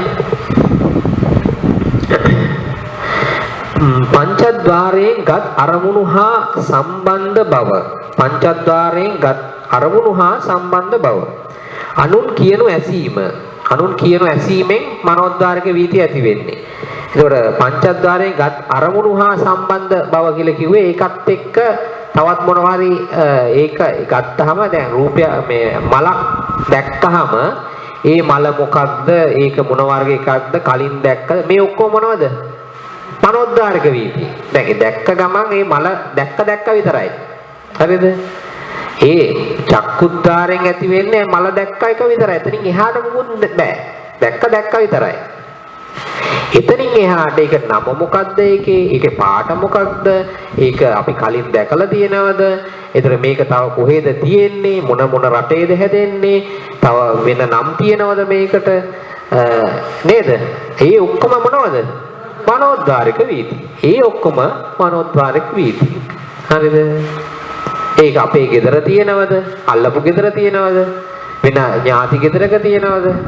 ඒ ඔක්කොම මනෝද්වාරික වීති. හරිද? ඒතර ඒක තමයි පංචද්වාරයෙන් අරමුණු හා සම්බන්ධ බව කියන්නේ ඒක. හරිද? අනුන් කියනු ඇසීම. ඒක මොකක් හරි දෙයක් අනුන් කියනු ඇසුණත් ඒක අරමුණු කරගෙන ඇති වෙන්නේ මොනවද? මනෝද්වාරික වීති. අසන ලද්දහා සම්බන්ධ. ඒ අහපු එකත් එක්ක තව සම්බන්ධ දේවල් තියෙනවා නම් ඒත් මනෝද්වාරික වීති ඇති වෙන්නේ. අනුන් විසින් ප්‍රශ්න ඇසීම. ප්‍රශ්නයක් ඇසුනහම ඒකට උත්තර විදියට මොනවද හැදේ? අපිට එන ඔළුවට මොනවද එන්නේ? මනෝද්වාරික වීති. කල්පනා කිරීම. කල්පනා කරනවා කියන්නේ මනෝද්වාරික වීති ඇති වෙන්නේ. ශාරීරික ධාතු කෝපය. ධාතු කෝපයක් ඇති වෙලා වේදනාවක් එක්කමක් එනවා කියන්නේ කෝපයෙන් ඒක මනෝද්වාරික වීති. දැන් එතන වේදනාවක් එනවා නම් ඒ වේදනාව ඒත් මනෝද්වාරික වීතියක් අරමුණු කරගෙන අර සිතෙන් ඇති වෙන අපි ඒක තව ගැඹුරින් ඉස්සරහට කතා කරමු. ඒත් මනෝද්වාරික වීති. සාගින්න පිපාසාව නොඑක් ශාරීරික වේදනා ඇතිවීම. හරි? මනෝද්වාරික වීති. සතුරන් මුණ ගැසීම, මිතුරන් මුණ ගැසීම යන මේවා මනෝද්වාර වීති ඇතිවීමේ හේතුන්ගෙන් කොටසකි. හරිද? ගන්ටාවකට වරක් ගැසූ කල්ලි මහ හඬක් ඇතිවේ.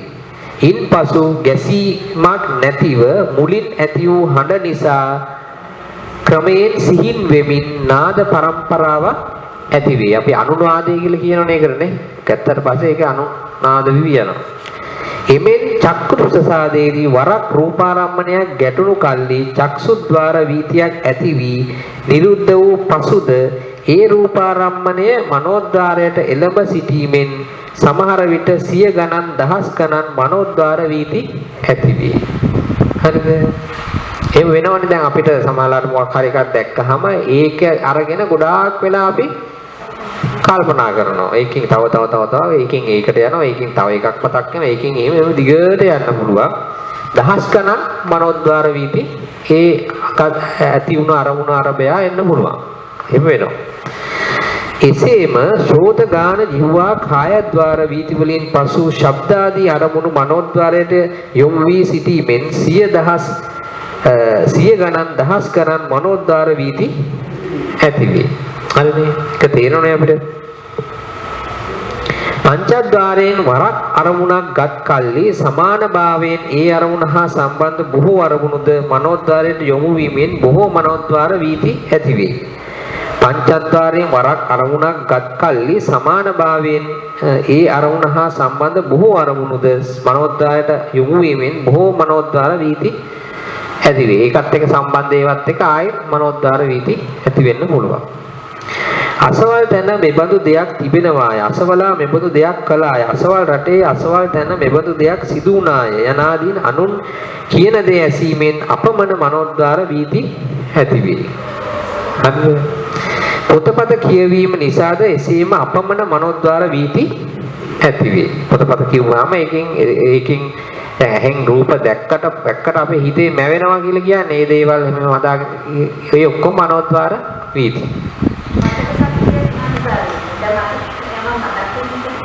අපි කිව්වනේ වන්නලි සෑය මතක් වුණා. මතක් වුණා කියලා කියන්නේ මනෝද්වාර වීති. ඒකේ ඒ වෙලෙම එක නම් ඒ මතක් වීමනේ ඒ වෙලේ මේ පැත්ත ඇති වෙන්නේ. මතක් වීම මේ පැත්තට ඇති වෙන්නේ. මතක් කෙනෙක්නේ අරගෙන ඒ වෙලේ තියෙන එක මේ පැත්තට මතක් වීම ඔක්කොම මේ ටික. අනුන්ගෙන් ඇසීමෙන් හෝ පොතපත කියවීමෙන් හෝ දත් කරුණු හා සම්බන්ධකම ඇති නිසා තවත් බොහෝ කරුණු මනෝද්වාරයට යොමු වීමෙන් බොහෝ මනෝද්වාර වීති ඇති වේ. අනුන් විසින් ප්‍රශ්න ඇසීම නිසා ඒ ප්‍රශ්න හා සම්බන්ධ බොහෝ කරුණු මනෝද්වාරයට යොමු වීමෙන් බොහෝ මනෝද්වාර වීති ඇති වේ. කල්පනා කිරීම යනු නොදත් කරුණු වෙත තමාගේ සිත යොමු කිරීමය. කල්පනා කිරීම නිසාද බොහෝ අරමුණු මනෝද්වාරයට යොමු වීමෙන් බොහෝ මනෝද්වාර වීති ඇති වේ. හරිනේ? ධාතු කෝපාදිය නිසාද නොඑක් විට බොහෝ මනෝද්වාර වීති ඇතිවන බව තේරුම් ගත යුතුය. භූතයන් විසින්ද සමහර විට මිනිසුන්ගේ සිත්වලට නොඑක් අරමුණු දෙනු ලැබේ. ඒ නිසාද බොහෝ මනෝද්වාර වීති ඇතිවන බව තත යුතුය. ඒක ගැන මොකද කියන්නේ? භූතයන් විසින් සමහර විට මිනිසුන්ගේ සිත්වලට නොඑක් අරමුණු දෙනු ලැබේ. ඒ නිසාද බොහෝ මනෝද්වාර වීති ඇතිවන බව දත යුතුය.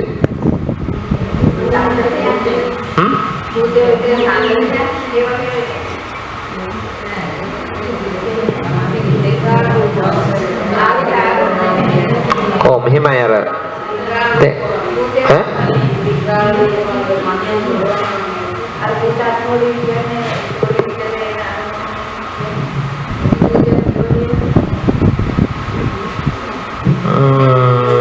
මේක හරියටම මෙතන කියන එකෙන් නම් පැහැදිලි වෙන්නේ නැහැ මේ මොකද්ද මේ කියන්නේ කියලා එක. පැහැදිලි නැහැ.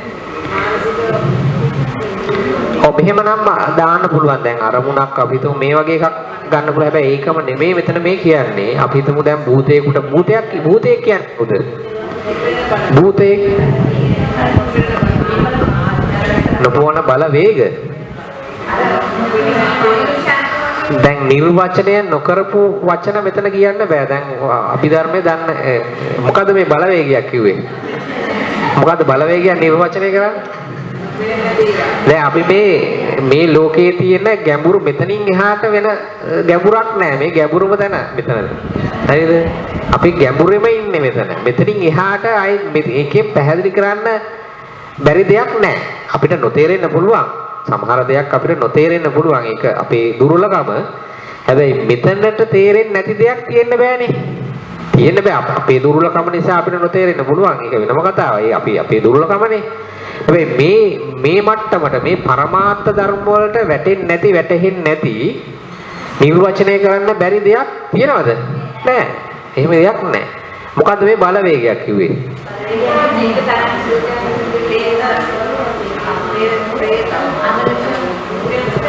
ප්‍රේතය කියන්නේ භූතයෝ කියලා කියන්නේ භූත කියන නමෙන් බුදුරජාන් වහන්සේ බොහෝ තැන්වල බොහෝ නම් මේ අර්ථ කීපයක යොදවලා තියෙනවා මේ භූතය කියන වචනය. දැන් භූත කියලා කියන්නේ මහා භූත වලින් නිර්මාණය වුණු ඒවටත් භූත කියලා කියනවා. මහා භූත වලින් දැන් ප්‍රධානම මේ තමයි භූත, මහා භූත. මොනවද මහා භූත? පඨවි ආපෝ තේජෝ වායෝ. ඒවටත් අපි භූත කියලා කියනවා.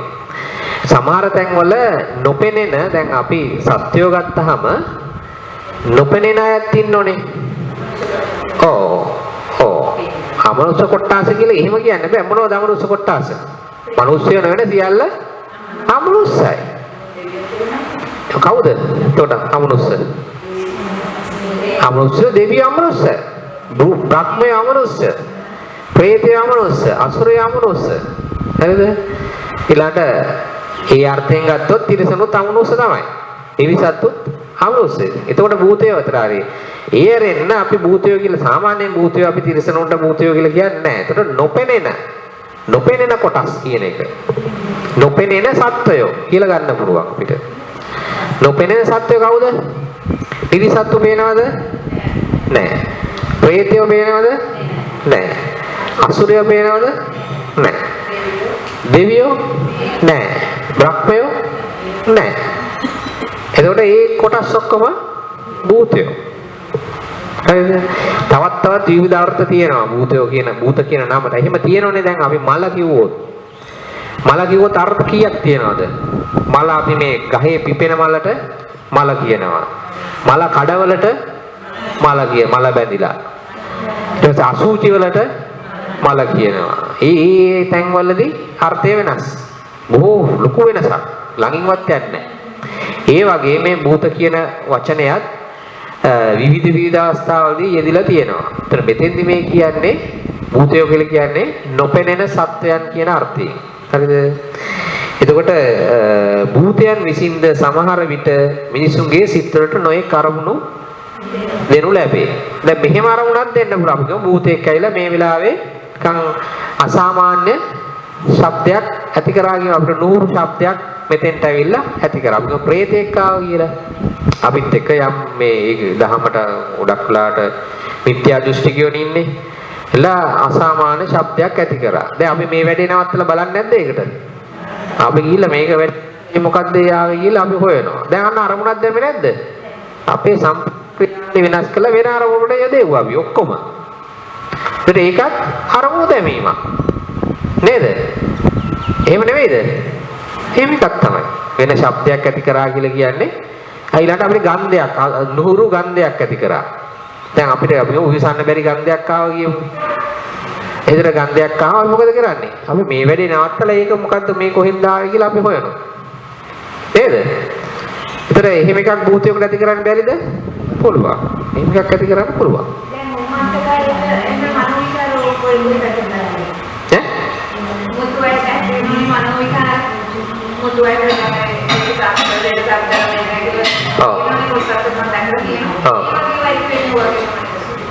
නෑ ඒක එහෙම මේ භූතයෝ දාන එකක් නෙවෙයි.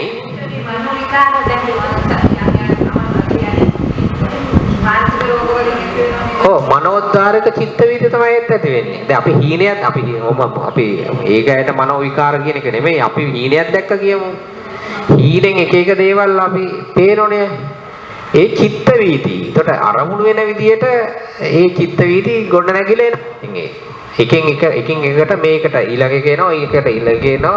එහෙම ගොඩ නැගිලා දැන් අපිට මොකක් හරි දෙයක් වුණාම ඒකෙන් එකින් මතක් වෙනව නේද?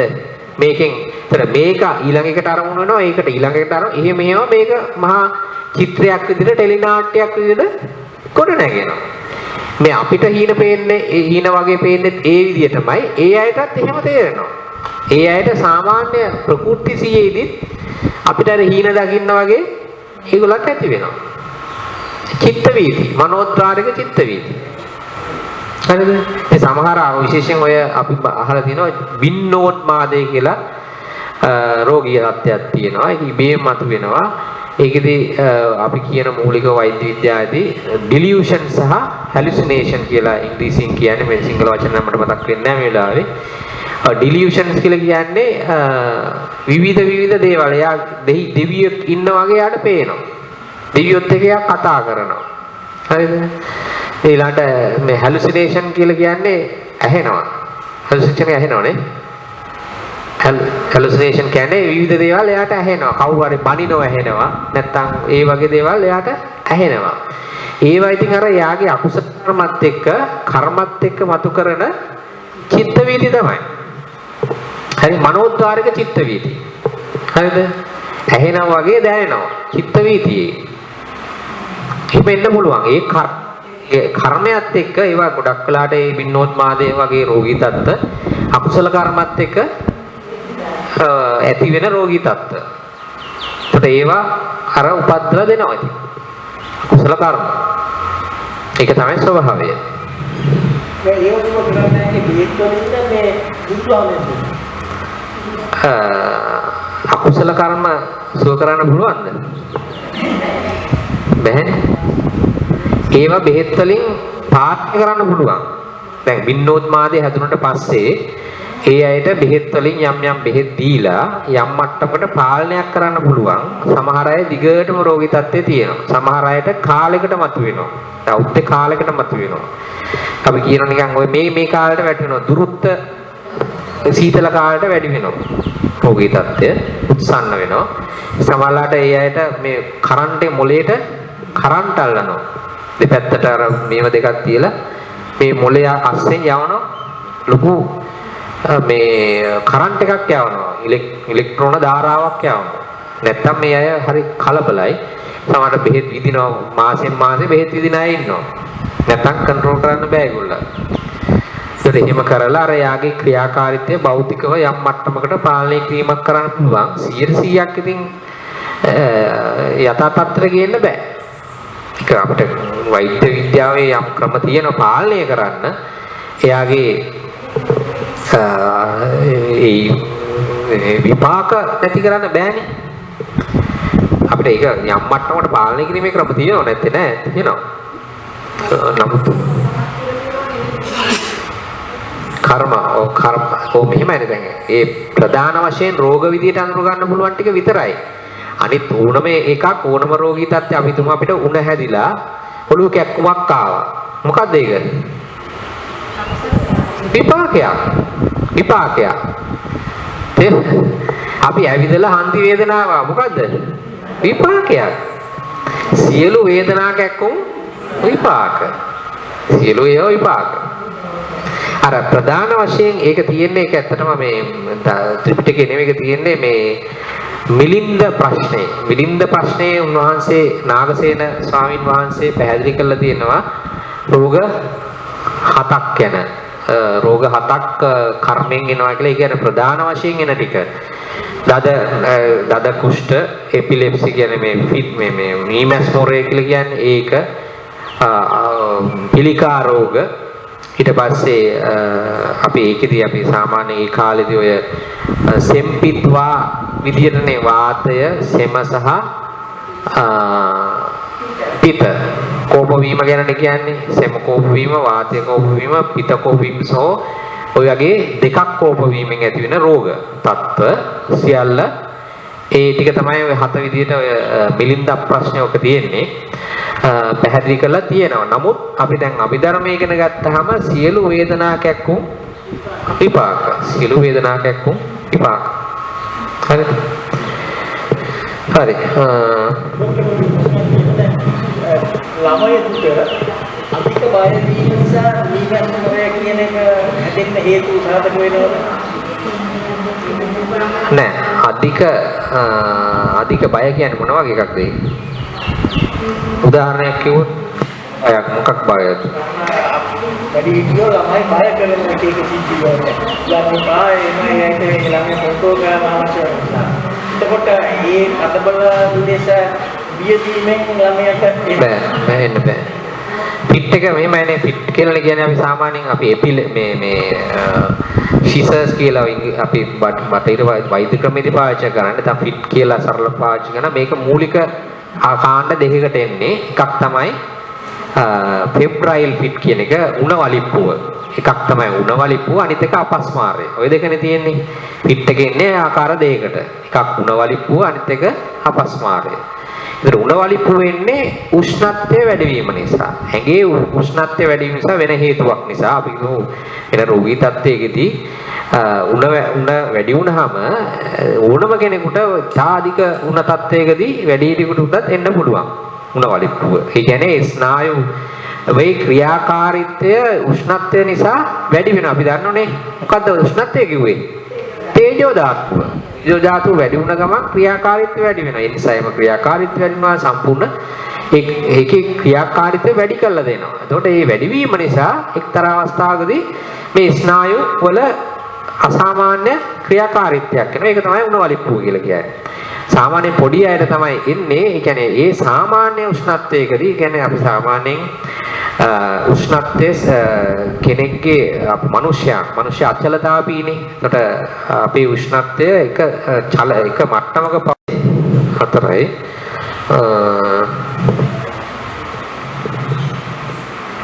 අනුබන්ධක ටිකත් අපි කතා කරමු. අනුබන්ධ ඊළඟට තියෙන අනුබන්ධක මනෝද්වාර වීති. රූපයක් චක්ෂු ප්‍රසාදයේ ගැටි චක්සුද්වාර වීතියක් ඇති වූ පමණින්ම ඒ පුද්ගලයාට මම අසමල් දෙය දිටිමිය යන දැනීම ඇති නොවේ. අපි කිව්වා දැන් හැමතිස්සෙම ඔය පංචද්වාරික චිත්ත වීති ඇති වුණා කියලා ඒක දැක්කමයි ඇහුවමයි ගන්ධය දැනුණමයි රසය දැනුණමයි විතරයි ඊළඟ කයට පහසක් දැනුණ විතරයි. එතනින් එහාට මුකුත් නැහැ. එතනින් එහාට දැනෙන දේවල් ඔක්කොම මනෝද්වාරික වීතිවල ක්‍රියාකාරීත්වය. හරිද? ඒක නිසා අපි හැමතිස්සෙම ඕනම පංචද්වාරික චිත්ත වීතියකට පස්සේ මනෝද්වාර චිත්ත වීති මේ පොතේ තියෙන 3ක් ඇති වෙනවා කියලා. හැබැයි මේ පොතේ තියෙනවා 4ක් ඇති වෙනවා කියලා. මේ පොතේම කියලා තියෙනවා පොත් කිහිපයක කිහිප විදිහකට සඳහන් වෙනවා කියලා. මේකේ 4ක් ඇති වෙනවා කියලා තියෙනවා. ඒතර ඔක්කොම චිත්ත වීති 5ක් ඇති වෙනවා පංචද්වාරික චිත්ත වීතියත් එක්ක. පංචද්වාරික චිත්ත වීතිය ඇති වෙනවා. ඒ ගත්තා වූ අරමුණම අරගෙන තව මනෝද්වාරික චිත්ත වීති 4ක් ඇති වෙනවා. අපි මේක තියෙන එක හරිය කියලා ගමු. ඉතින් 4ක් ඇති වෙනවා. ඔක්කොම චිත්ත වීති 5ක් ඇති වෙනවා. හරිද? අර පස්සේ ඇති වෙන ටික තමයි මේ අනුබන්ධක මනෝද්වාරික චිත්ත වීති කියලා කියන්නේ. ඒ කියන්නේ පංචද්වාරික චිත්ත වීතියක් ඇති වෙලා ඒකේ ඉතිරි තොරතුරු ටික දැන ගැනීම. ඒකේ නම මොකද්ද?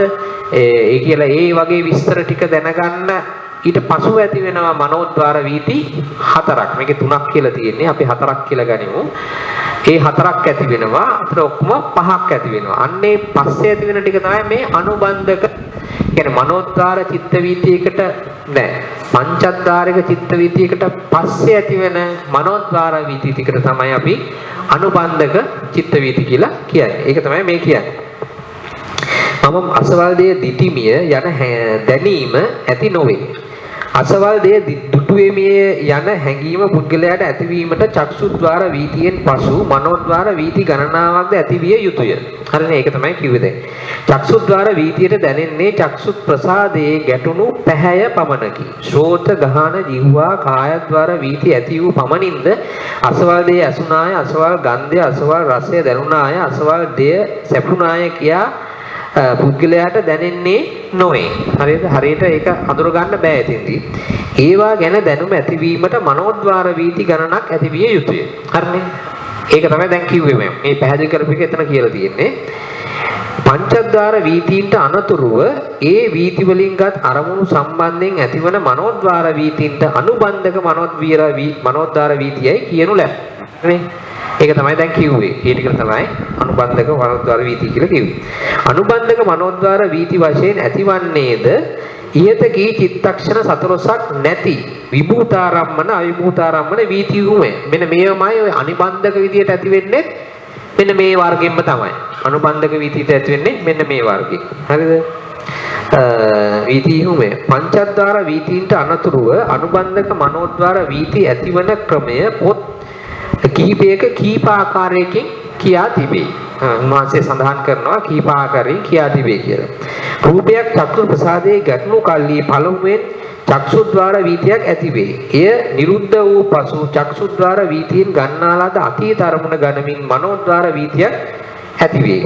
ඊට පසු ඒ රූපයට කියන නම අරමුණු කරන මනෝද්වාර වීතියක් ඇතිවේ. එය නිරුද්ධ වූ පසු ඒ නමින් හඳුන්වන දෙය ඒවත් වචනේ අර්ථය ගන්නා මනෝද්වාර වීතියක් ඇතිවේ. මම අසවල් දෙය දුටිමේ යන දැනීම පුද්ගලයාට ඇතිවන්නේ තුන්වන මනෝද්වාර වීතිය ඇතිවීමෙන් පසුවේ. අන්න එතන මනෝද්වාර තුනක් ඇතිවීමෙන් පසුවේ තමයි අර වගේ දෙයක් දැනනයි කියලා කියන්නේ. මේ පොතේ කියන හතරක් ඇති වෙන්න ඕන කියලා. මේකේ පොඩි වෙනසක් තියෙනවා. අපි 3 හෝ 4 අපි 4 කියලා ගමු. වැඩි එක ගමු. ශබ්දයක් ශෝතද්වාරයට පැමිණි කල්ලි පළමුවෙන් ශෝත විඥානයක් උපදී. විඥාන වීතියක් උපදී. එය නිරුද්ධ වූ පසු අතීත වූ ශබ්දය නැවත ගන්නා මනෝද්වාර වීතියක් ඇතිවේ. එය නිරුද්ධ වූ පසු එහි නාමය මතු කර ගන්නා මනෝද්වාර වීතියක් ඇතිවේ. ගාන, ජීවා, කාය ద్వාර වීති අනුවද මෙසේම මනෝද්වාර වීති 3 බැගින් ඇතිවේ. මේ එක්තරා ආචාර්ය මතයකින් මනෝද්වාර වීති 3 බැගින් ඇති වෙනවා කියලා කියනවා. මේකෙත් පොඩ්ඩක් බලමු කොහොමද තියෙන්නේ කියලා.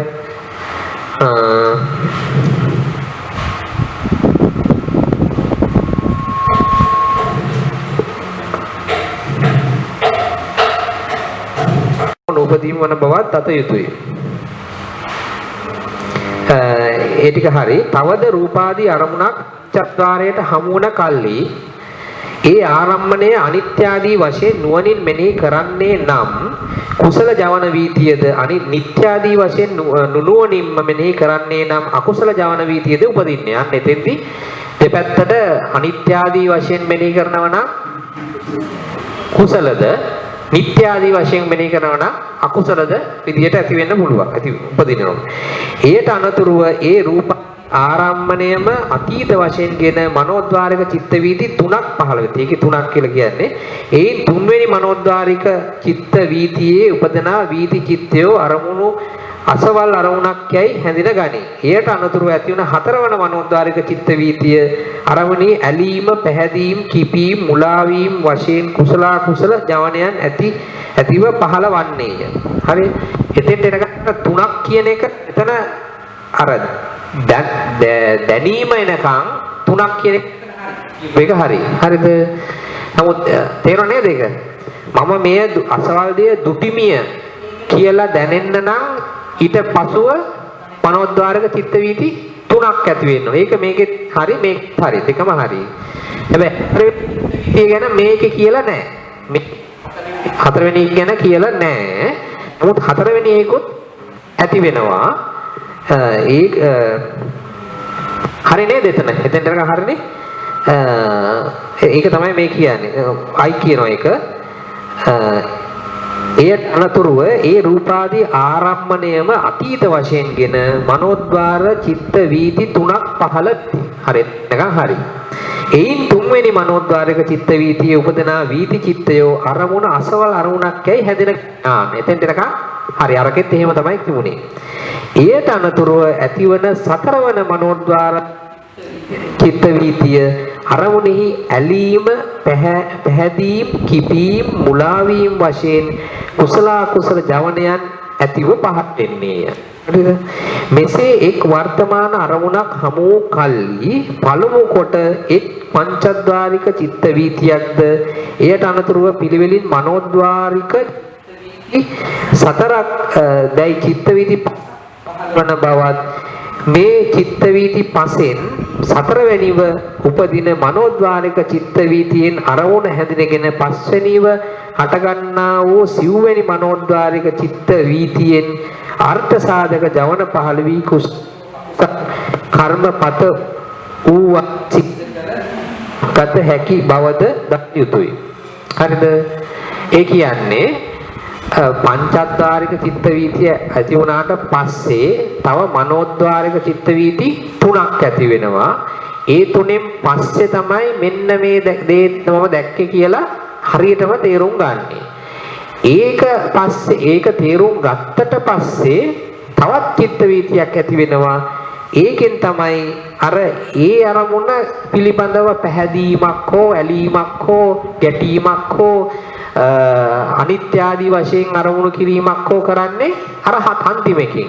අන්න ඒක නිසා ඒ හතරවෙනි ඔක්කොම වශයෙන් ගත්තොත් පස්වෙනි නැත්නම් මනෝද්වාරික වශයෙන් ගත්තොත් හතරවෙනි චිත්ත වීතියෙන් තමයි එතකොට හරියටම මේ කුසල අකුසල භාවය තීරණය වෙන්නේ. ඒක තමයි කර්මපතයක් වෙන්නේ. හරිද?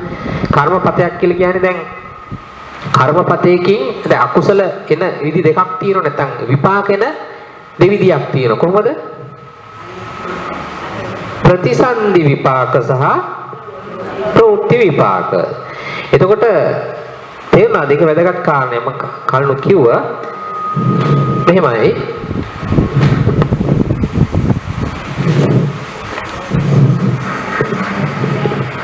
දැන් ඉස්සෙල්ලම ඇති වෙන්නේ අපි හිතමු පංචද්වාරික චිත්ත වීතියක්. අපි හිතමු රූපයක් දැක්ක කියලා.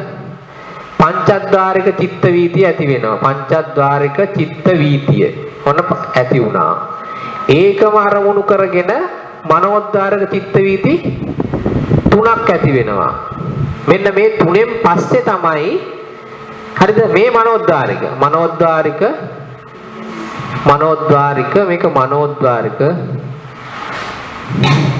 මේක මනෝද්වාරික හරිද?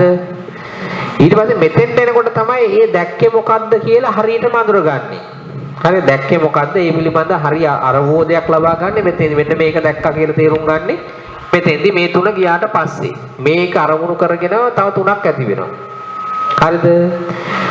එතකොට ඒකෙන් පස්සේ හතරවෙනි අන්තිම එක එනවා. මේක තමයි ඒකත් මනෝද්වාරික චිත්ත වීතියක්. අන්න ඒක තමයි හරියටම මේක එක්ක එකත් එක ගැටෙනවද නැත්නම් ඇලෙනවද නැත්නම් ඒක අනිත්‍ය වශයෙන් අනිත්‍ය දුක්ඛ අනාත්ම වශයෙන් මෙනෙහි කරනවද කියලා තේරුම් ගන්න. ඒක නිසා මෙන්න මේක මත තමයි අර ප්‍රතිසන්දි විපාක තීරණය වෙන්නේ. ඒ කියන්නේ මෙතන ජවන් 7ක් තියෙනවනේ. මෙතන ජවන් 7යි, මෙතන ජවන් 7යි, මෙතන ජවන් 7යි, මෙතන ජවන් 7යි, මෙතන ජවන් 7යි. හරි නේද? හරිද? තේරුණා නේද? චිත්ත වීතියක ජවන් 7ක් තියෙනවනේ. මේ ජවන් 7ෙන් තමයි අරමුණු ගන්නෙ. ප්‍රබල සිත් ඒවනේ. අනිත් සිතුත් තියෙනවා එතන. චිත්ත වීතියේ. එතකොට මෙන්න මේ ජවන් 7ෙනුත් මම මේ කලිනුත් කිව්වා. ඒ 7ෙනුත් තියෙනවනේ 1 2 3 4 5 6 7. ඒ 7න් මේ පළවෙනි එක මොකද්ද දෙන්නේ? අපි ඉස්සරහට ඉගෙන ගන්න එක. මේකෙන් ditta ධම්ම වේදනීය කර්මය කියලා කිව්වේ මෙන්න මේක. පළවෙනි සිතෙන් දෙන එක විපාකය තමයි ditta ධම්ම වේදනීය කර්මය. මොකද්ද මේ භවයේ විතරයි විපාක දෙන්න පුළුවන්. මේ භවයේ විතරයි. ඒක දුර්වලද ප්‍රබලද?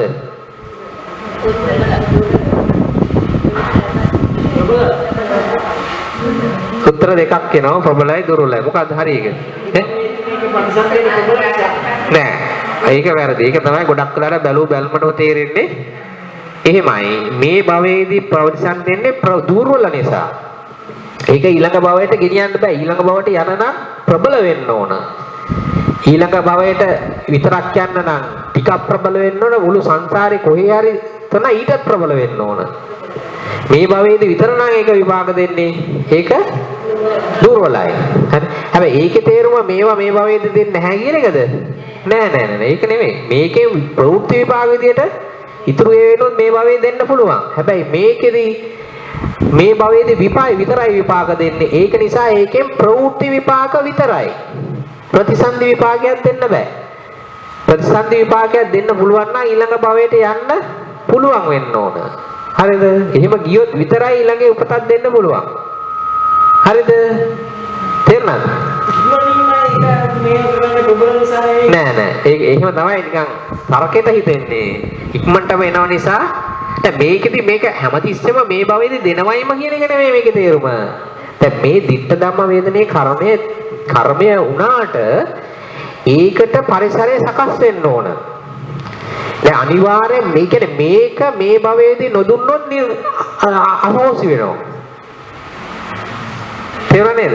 මේ භවයේදී විතරයි මේකට දෙන්න පුළුවන්. මේ භවයේදී දෙන්න බැරි වුණොත් ඊළඟ භවයේදී දෙන්න බෑ. දෙන්න පුළුවන් වුණොත් දෙනවා. නැත්තම් අහෝසි වෙනවා. ඒ දුර්වල නිසානේ.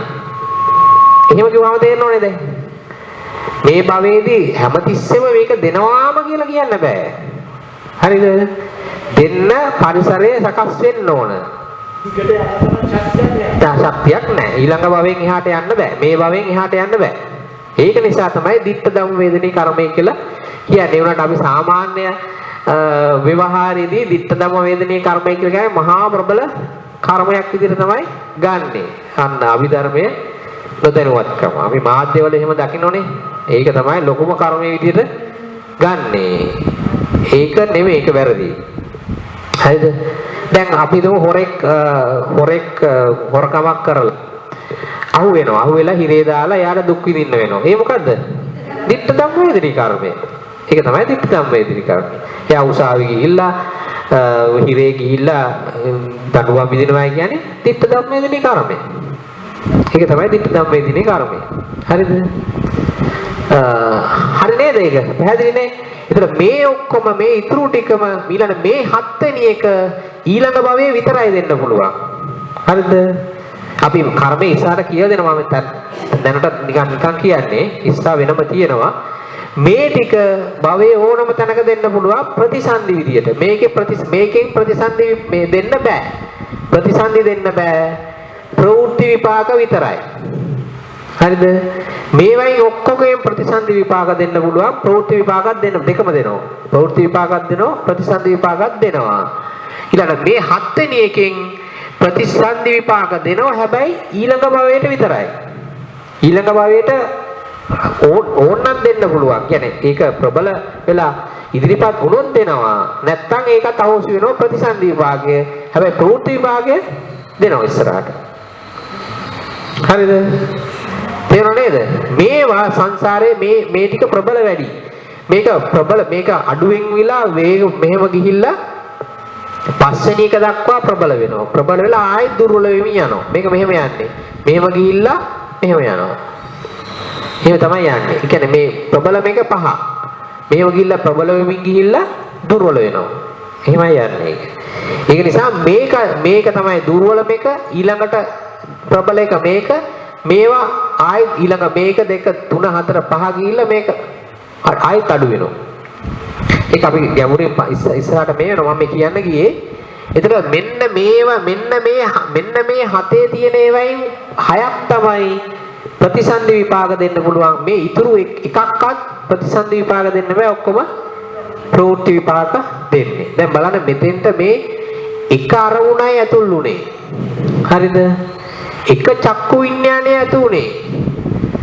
විපාක කීයක් එනවද? 7යි 4ක් 5 35යි. ප්‍රවෘත්ති විපාක 35යි. හරිද? ප්‍රතිසන්දි විපාක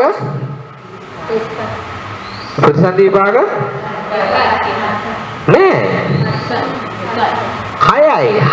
6යි. ඇයි මේකනේ මෙන්න ප්‍රතිසන්දි මේකයි 6යි ප්‍රතිසන්දි විපාක. තේරුණා නේද? ඒතර 1යි දැක්කේ ප්‍රතිඵල කීයද? ඔව් මෙතන මේ 6නේ මේක තමයි ප්‍රබල ප්‍රතිසන්දි 6ක් දෙන්න උත්පත්ති 6ක් දෙන්න පුළුවන් ඒකෙන්. මේකෙන් ප්‍රවෘත්ති විදියට 35ක් දෙනවා. තේරුණා නේද? ඔව් ප්‍රවෘත්ති විභාගය. ditta dhamma vedini කියන්නේ අයි මේ බව ප්‍රතිසන්දියක් නෙවෙයි මේක. ditta dhamma vedini කර්මය කියන්නේ ප්‍රවෘත්ති විභාගය.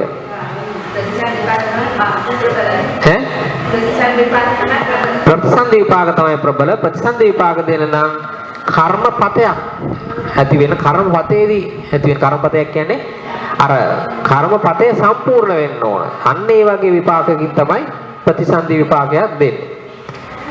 හරි නේද?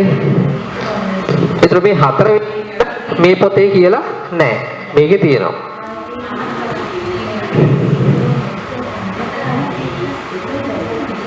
ඒක තමයි ඊට පස්සේ කියන්නේ මෙසේ එක් වර්තමාන අරමුණක් හමු වූ කල්ලි ඔනේ ටිකක් අහගන්න. මෙසේ එක් වර්තමාන අරමුණක් හමු වූ කල්ලි පළමු කොටම එක් පංචද්වාරික චිත්ත වීතිය. චිත්ත වීතියද එයට අනතුරුව පිළිවෙලින් මනෝද්වාරක චිත්ත වීති 4ක් දැයි චිත්ත වීති 5ක් පහළවන බවක්. හරිද? මේ චිත්ත වීති පසෙන් 4 වැනිව උපදින මනෝද්වාරක චිත්ත වීතියෙන් අරමුණු හැදිනගෙන 5 වැනිව හටගන්නා වූ සිව්වැනි මනෝද්වාරක චිත්ත වීතියෙන් අර්ථ සාධක ජවට පහළ වී කුසල් හෝ අකුසල් කර්මපත ඌවන් සිද්ධ කරගත හැකි බවද දත යුතුය. අන්න කර්මපත වෙන්නේ මෙන්න මේ ටිකේ කියන එකද කියන්නේ මේ.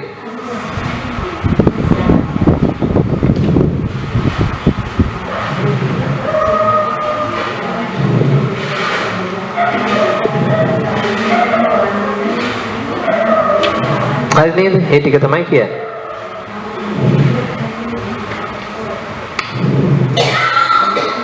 ඊට මෙහෙමත් ටිකක් තියෙනවා.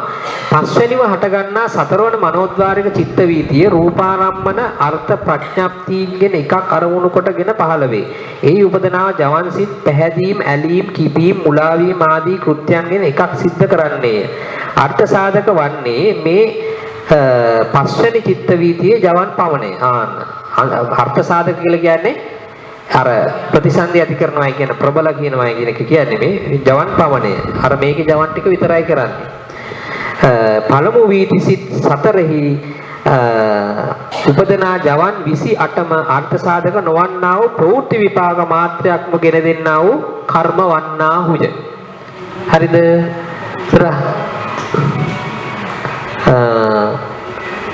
28ම 4ක් 4 28 4ක් 4 28යි. මෙන්න මේ 27 ප්‍රවෘත්ති විපාක විතරමයි ගෙනත් දෙන්නේ. මේ රූපාරාමයට කියන ලද පරිද්දෙම ඉතිරි වර්තමාන ශබ්ද ආදී අරමුණුගෙන උපදනා චිත්ත වීතිය දත යුතුයි. හරි නේද? ඒක පැහැදිලි නේද? අපහැදිලිවක් තියෙනවද ඒකේ? මේක තව පැහැදිලි කිරීම ඉස්සරහට එනවා. මේකෙත්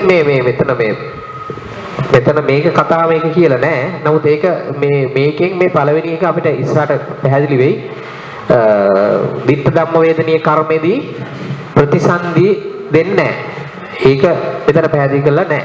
ඒකට ඒකත් එක්ක 28ත් එක්ක මේකත් එකතු වෙන්න ඕන 29ක් කියලා ගන්න වෙනවා. මේක එක සඳහන් කරලා නැහැ.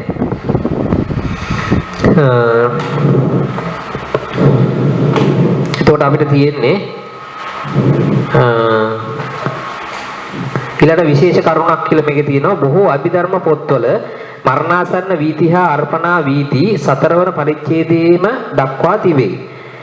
මරණාසන්න වීති 5 වන පරිච්ඡේදයේ මරණෝත්පත්ති චතුස්කයේදී ගැනීම පහසුය. අර්පණා වීති පිළිබඳ හොඳ දැනීමක් ඇති කරගත හැක්කේ කර්මස්ථාන සමගම ඉගෙනීමෙනි. ඒ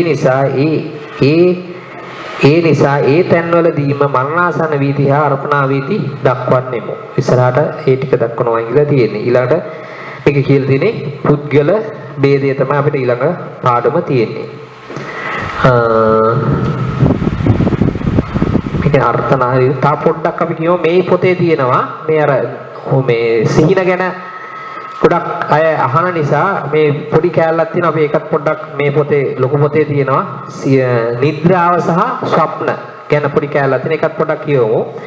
චිත්ත චෛතසිකයන්ගේ ගිලන් බව, අලස බව, මැලි බව හේතු කොටගෙන හෝ ගමනාදී ඉරියව් පැවැත්වීමෙන්ද ගිලන් වීමෙන්ද ඇතිවන ශරීර පීඩාව සංසිඳීම පිණිස ශරීරයට විවේකය ගෙන දීමට හෝ නිද්‍රාව ඇතිවන්නේය. ශරීරයට නිද්‍රාව ඇති වෙන්නේ ශරීරයට විවේකය ගෙන දීමට. අපිට විවේකයක් අවශ්‍යයි. ඒකට නිද්‍රාව එනවා අවශ්‍යයි.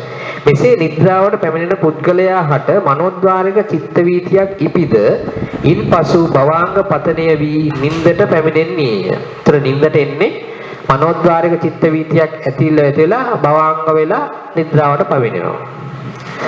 කිසි විටකත් පංචද්වාරික චිත්ත වීතියකින් නිද්‍රාවට නොපැමිණි. කොයි වෙලාවකවත් පංචද්වාරික චිත්ත වීතියකින් නිද්‍රාවට පැමිණෙන්නේ නැහැ. ඒක වැදගත්. හරිද? හරි නේද? නිදාසිත පිබිදෙන කල්ලිද පංචද්වාරික චිත්ත වීතියකින් නොව මනෝද්වාරික චිත්ත වීතියකින්ම පිබිදෙන්නේ. ඇහැරෙනකොටත් මනෝද්වාරික චිත්ත වීතියකින්ම තමයි ඇහැරෙන්නේ. හරිද? ඒතකොට භවාංගය උපදිනකොට කෙලින්ම එන්නේ මනෝද්වාරික චිත්ත වීතියක්. ඇහැරෙනකොට නිදා ගන්නකොටත් භවාංග වෙන්නේ මනෝද්වාරික චිත්ත වීතියකට පස්සේ. හරිනේ? එතකොට බලන්න කොච්චර මනස ව්‍යාකූල නැතුව තියාගැනීම නිින්ද සඳහා හොඳ නිින්දක් ඉපද්දවා ගැනීම සඳහා මනස ව්‍යාකූල නැතුව තියා ගැනීම කොච්චර උවමනාද කියලා තේරෙනව නේද ඒකෙදි. දැන් මනසට අරමුණු එන්න නිින්දෙන් දැන් අපි වෛද්‍යවරු විදියට මේ රෝගීන් ඇවිල්ලා මේ නිින්ද යන්නේ නැහැ මේ කියලා මේ අපි අපෙන් නිින්ද ඉල්ලනවා. දැන් අපිට එහෙම දෙන්න පුළුවන්ද? බැහැනේ. එහෙම දෙන්න බෑ නින්ද. අපි උපය ගන්න ඕන. ඒක උපය අපේ තමන්ගේ වැඩක් ඒක. තමන්ගේ වැඩක්. ඔව්. ඉතින් අභිධර්ම නැතුව කොහොම කියලා දෙන්නද? ඔව්. ඒක කියලා දෙන්න බෑ ඒ අයට. කියලා දුන්නා අපිත් එක තරහ වෙනවා. ඔව් ඒක තමයි අපි මේ කියන්නේ මෛත්‍රී භාවනාව ඇඳට ගිහිල්ලා මෛත්‍රී භාවනාව එහෙම නැත්නම් බුදු ගුණ භාවනාව වගේ භාවනාවක් කරලා බුදුන් වැඳලා යන්න කියලා මේ මරමුණ සකස් කර ගන්න වෙනවා අපිට හොඳ නිින්දක් ලබා ගන්න නම්. බෙහෙත් වලින් අපි කෙටි කාලිනව උපද්දවන්න පුළුවන්. එහෙම නැතුව මේ අර නියම නිින්ද කියන්නේ අපිට අවශ්‍ය වෙන හරිම නිින්ද බෙහෙත් වලින් උපද්දන්න බෑ. එහෙම බැලන්න බෑ. ස්වප්න දක්නා පුද්ගලයාද මනෝද්වාරික චිත්තන දකි. මනෝද්වාර චිත්ත වීතිකම තමයි ස්වප්න දකින්නේ. ස්වප්න දක්නා පුද්ගලයාද මනෝද්වාරික චිත්ත වීතිකම ස්වප්න දකි. වරින් වර නිදමින් පිබිදමින් ගතවන අවස්ථාව කපිමිද්ද කපිනින්ද එවත් වදුරු නින්දයයි කියති. මේ කපි නිද්‍රා සමයේදී අශේක්ෂයන් හැර සෛක්ෂ පෘථග්ජන පුද්ගලයෝම ස්වප්න දකින්නාහුය. අන්න අසෛක්ෂ කිව්ව කවුද? අසෛක්ෂ කිව්වේ රහත් වෙච්ච අය. බුදු පසේ බුදු රහත්. හරිද? එයා තමයි අශේක්ෂය. සෛක්ෂය කිව්ව කවුද? නෑ. පෘථග්ජනයෝ නේ සෝවාන් සකදාගාමි අනාගාමි. ඒ තුන් දෙනා සෛක්ෂයෝ. අපි පුද්ගල වේදේ ඉස්සරහට ඉගෙන ගන්න තියෙන එක පුද්ගල වේදේදී අපි මූලික දෙක කොටසක් ගන්නෝ පෘථග්ජන ආර්ය දෙකොටයි කොටල් දෙකයි ආර්යයයි අසෛක්ෂ සහ සෛක්ෂය අසෛක්ෂය කිව්වේ රහත් අය ඉතුරු තුන් පිරිස සෝවාන් සකදාගාමි අනාගාමි ආර්යෝම තමයි ආර්යෝන්ගේ සෛක්ෂයෝ ආර්යෝන්ගේ සෛක්ෂයෝයේ රහත් අය අසෛක්ෂයෝ පෘථග්ජනයෝ තමයි අපි. හරි නේද? හරි. එතකොට මේ කියන්නේ මොකද්ද? අසෛක්ෂයෝ සිහින දකින්නේ නැහැ. සිහින දකින්නේ නැහැ. එතකොට අපි බුදුරජාණන් වහන්සේ සිහින දැක්කා කියලා කියනව නේද? ඒක බුදු වෙන්න කලින්. ඔක පටලවා ගන්න සමහර අය. බුදු වෙන්න කලින් තමයි කලින් දවසේ රැනේ සීන දැක්කේ. හරිද? කලින් දවසේ රැය තමයි සීන දැක්කේ. අර අසුචි ගොඩක් අර කත් දෙකයි කකුල් දෙකයි සීන ටිකක් අපි කියනෝනේ. ඒ කලින් බුදු වුණාට පස්සේ සීන දකින්නේ නැහැ. ඒතර අය අසෛක්ෂයන් හැර සෛක්ෂයන් පෘථග්ජන පුද්ගලයෝම අසෛක්ෂයන් හැර සෛක්ෂ පෘථග්ජන පුද්ගලයෝම ස්වප්න දකින්නාහුය. හරිනේ? මෙසේ සීන දක්නා කල්ලි මනෝද්වාරික චිත්ත වීති පහළ වී කුසල ජවනයන්ද ඇතිවිය හැකියි. ඒතර කුසල ජවනයන්ද පුළුවන් සීනවලදී. එවිට කාමාවචර මනෝද්වාරික චිත්ත වීති තදාරම්මන ඇතිව හෝ නැතිව හෝ අටගනි. ඇතැම් විට ජවන තදාරම්මන නූපදනා දුර්වල ස්වප්න දක්නා මනෝද්වාරික චිත්ත වීති පහළ වන කල්ලි මනෝද්වාරා වජ්ජන සිත දෙතුන් වරක් ඉපිද නිරුද්ධ වී භවාංග පතනය වෙන්නේය. හරිද? හරි නේද? එතකොට එසේ උපදනා මනෝද්වාරික චිත්ත වීතියින් ඇතිවන කුසල ජවනයෝ ඊතා දුර්වල බැවින් ප්‍රෞත්‍විකා පමණක් දෙන බව සැලකිය යුතුය. අන්න ඒවයි ප්‍රතිසන්දි විපාක ප්‍රෞත්‍ති විපාක දෙන්න පුළුවන්. ඒ සිහින දැක්කත් ප්‍රෞත්‍ති විපාක එන්න පුළුවන්. තේරුණාද? හරි. ඒ ටික තමයි ඒක කියලා තියෙන්නේ.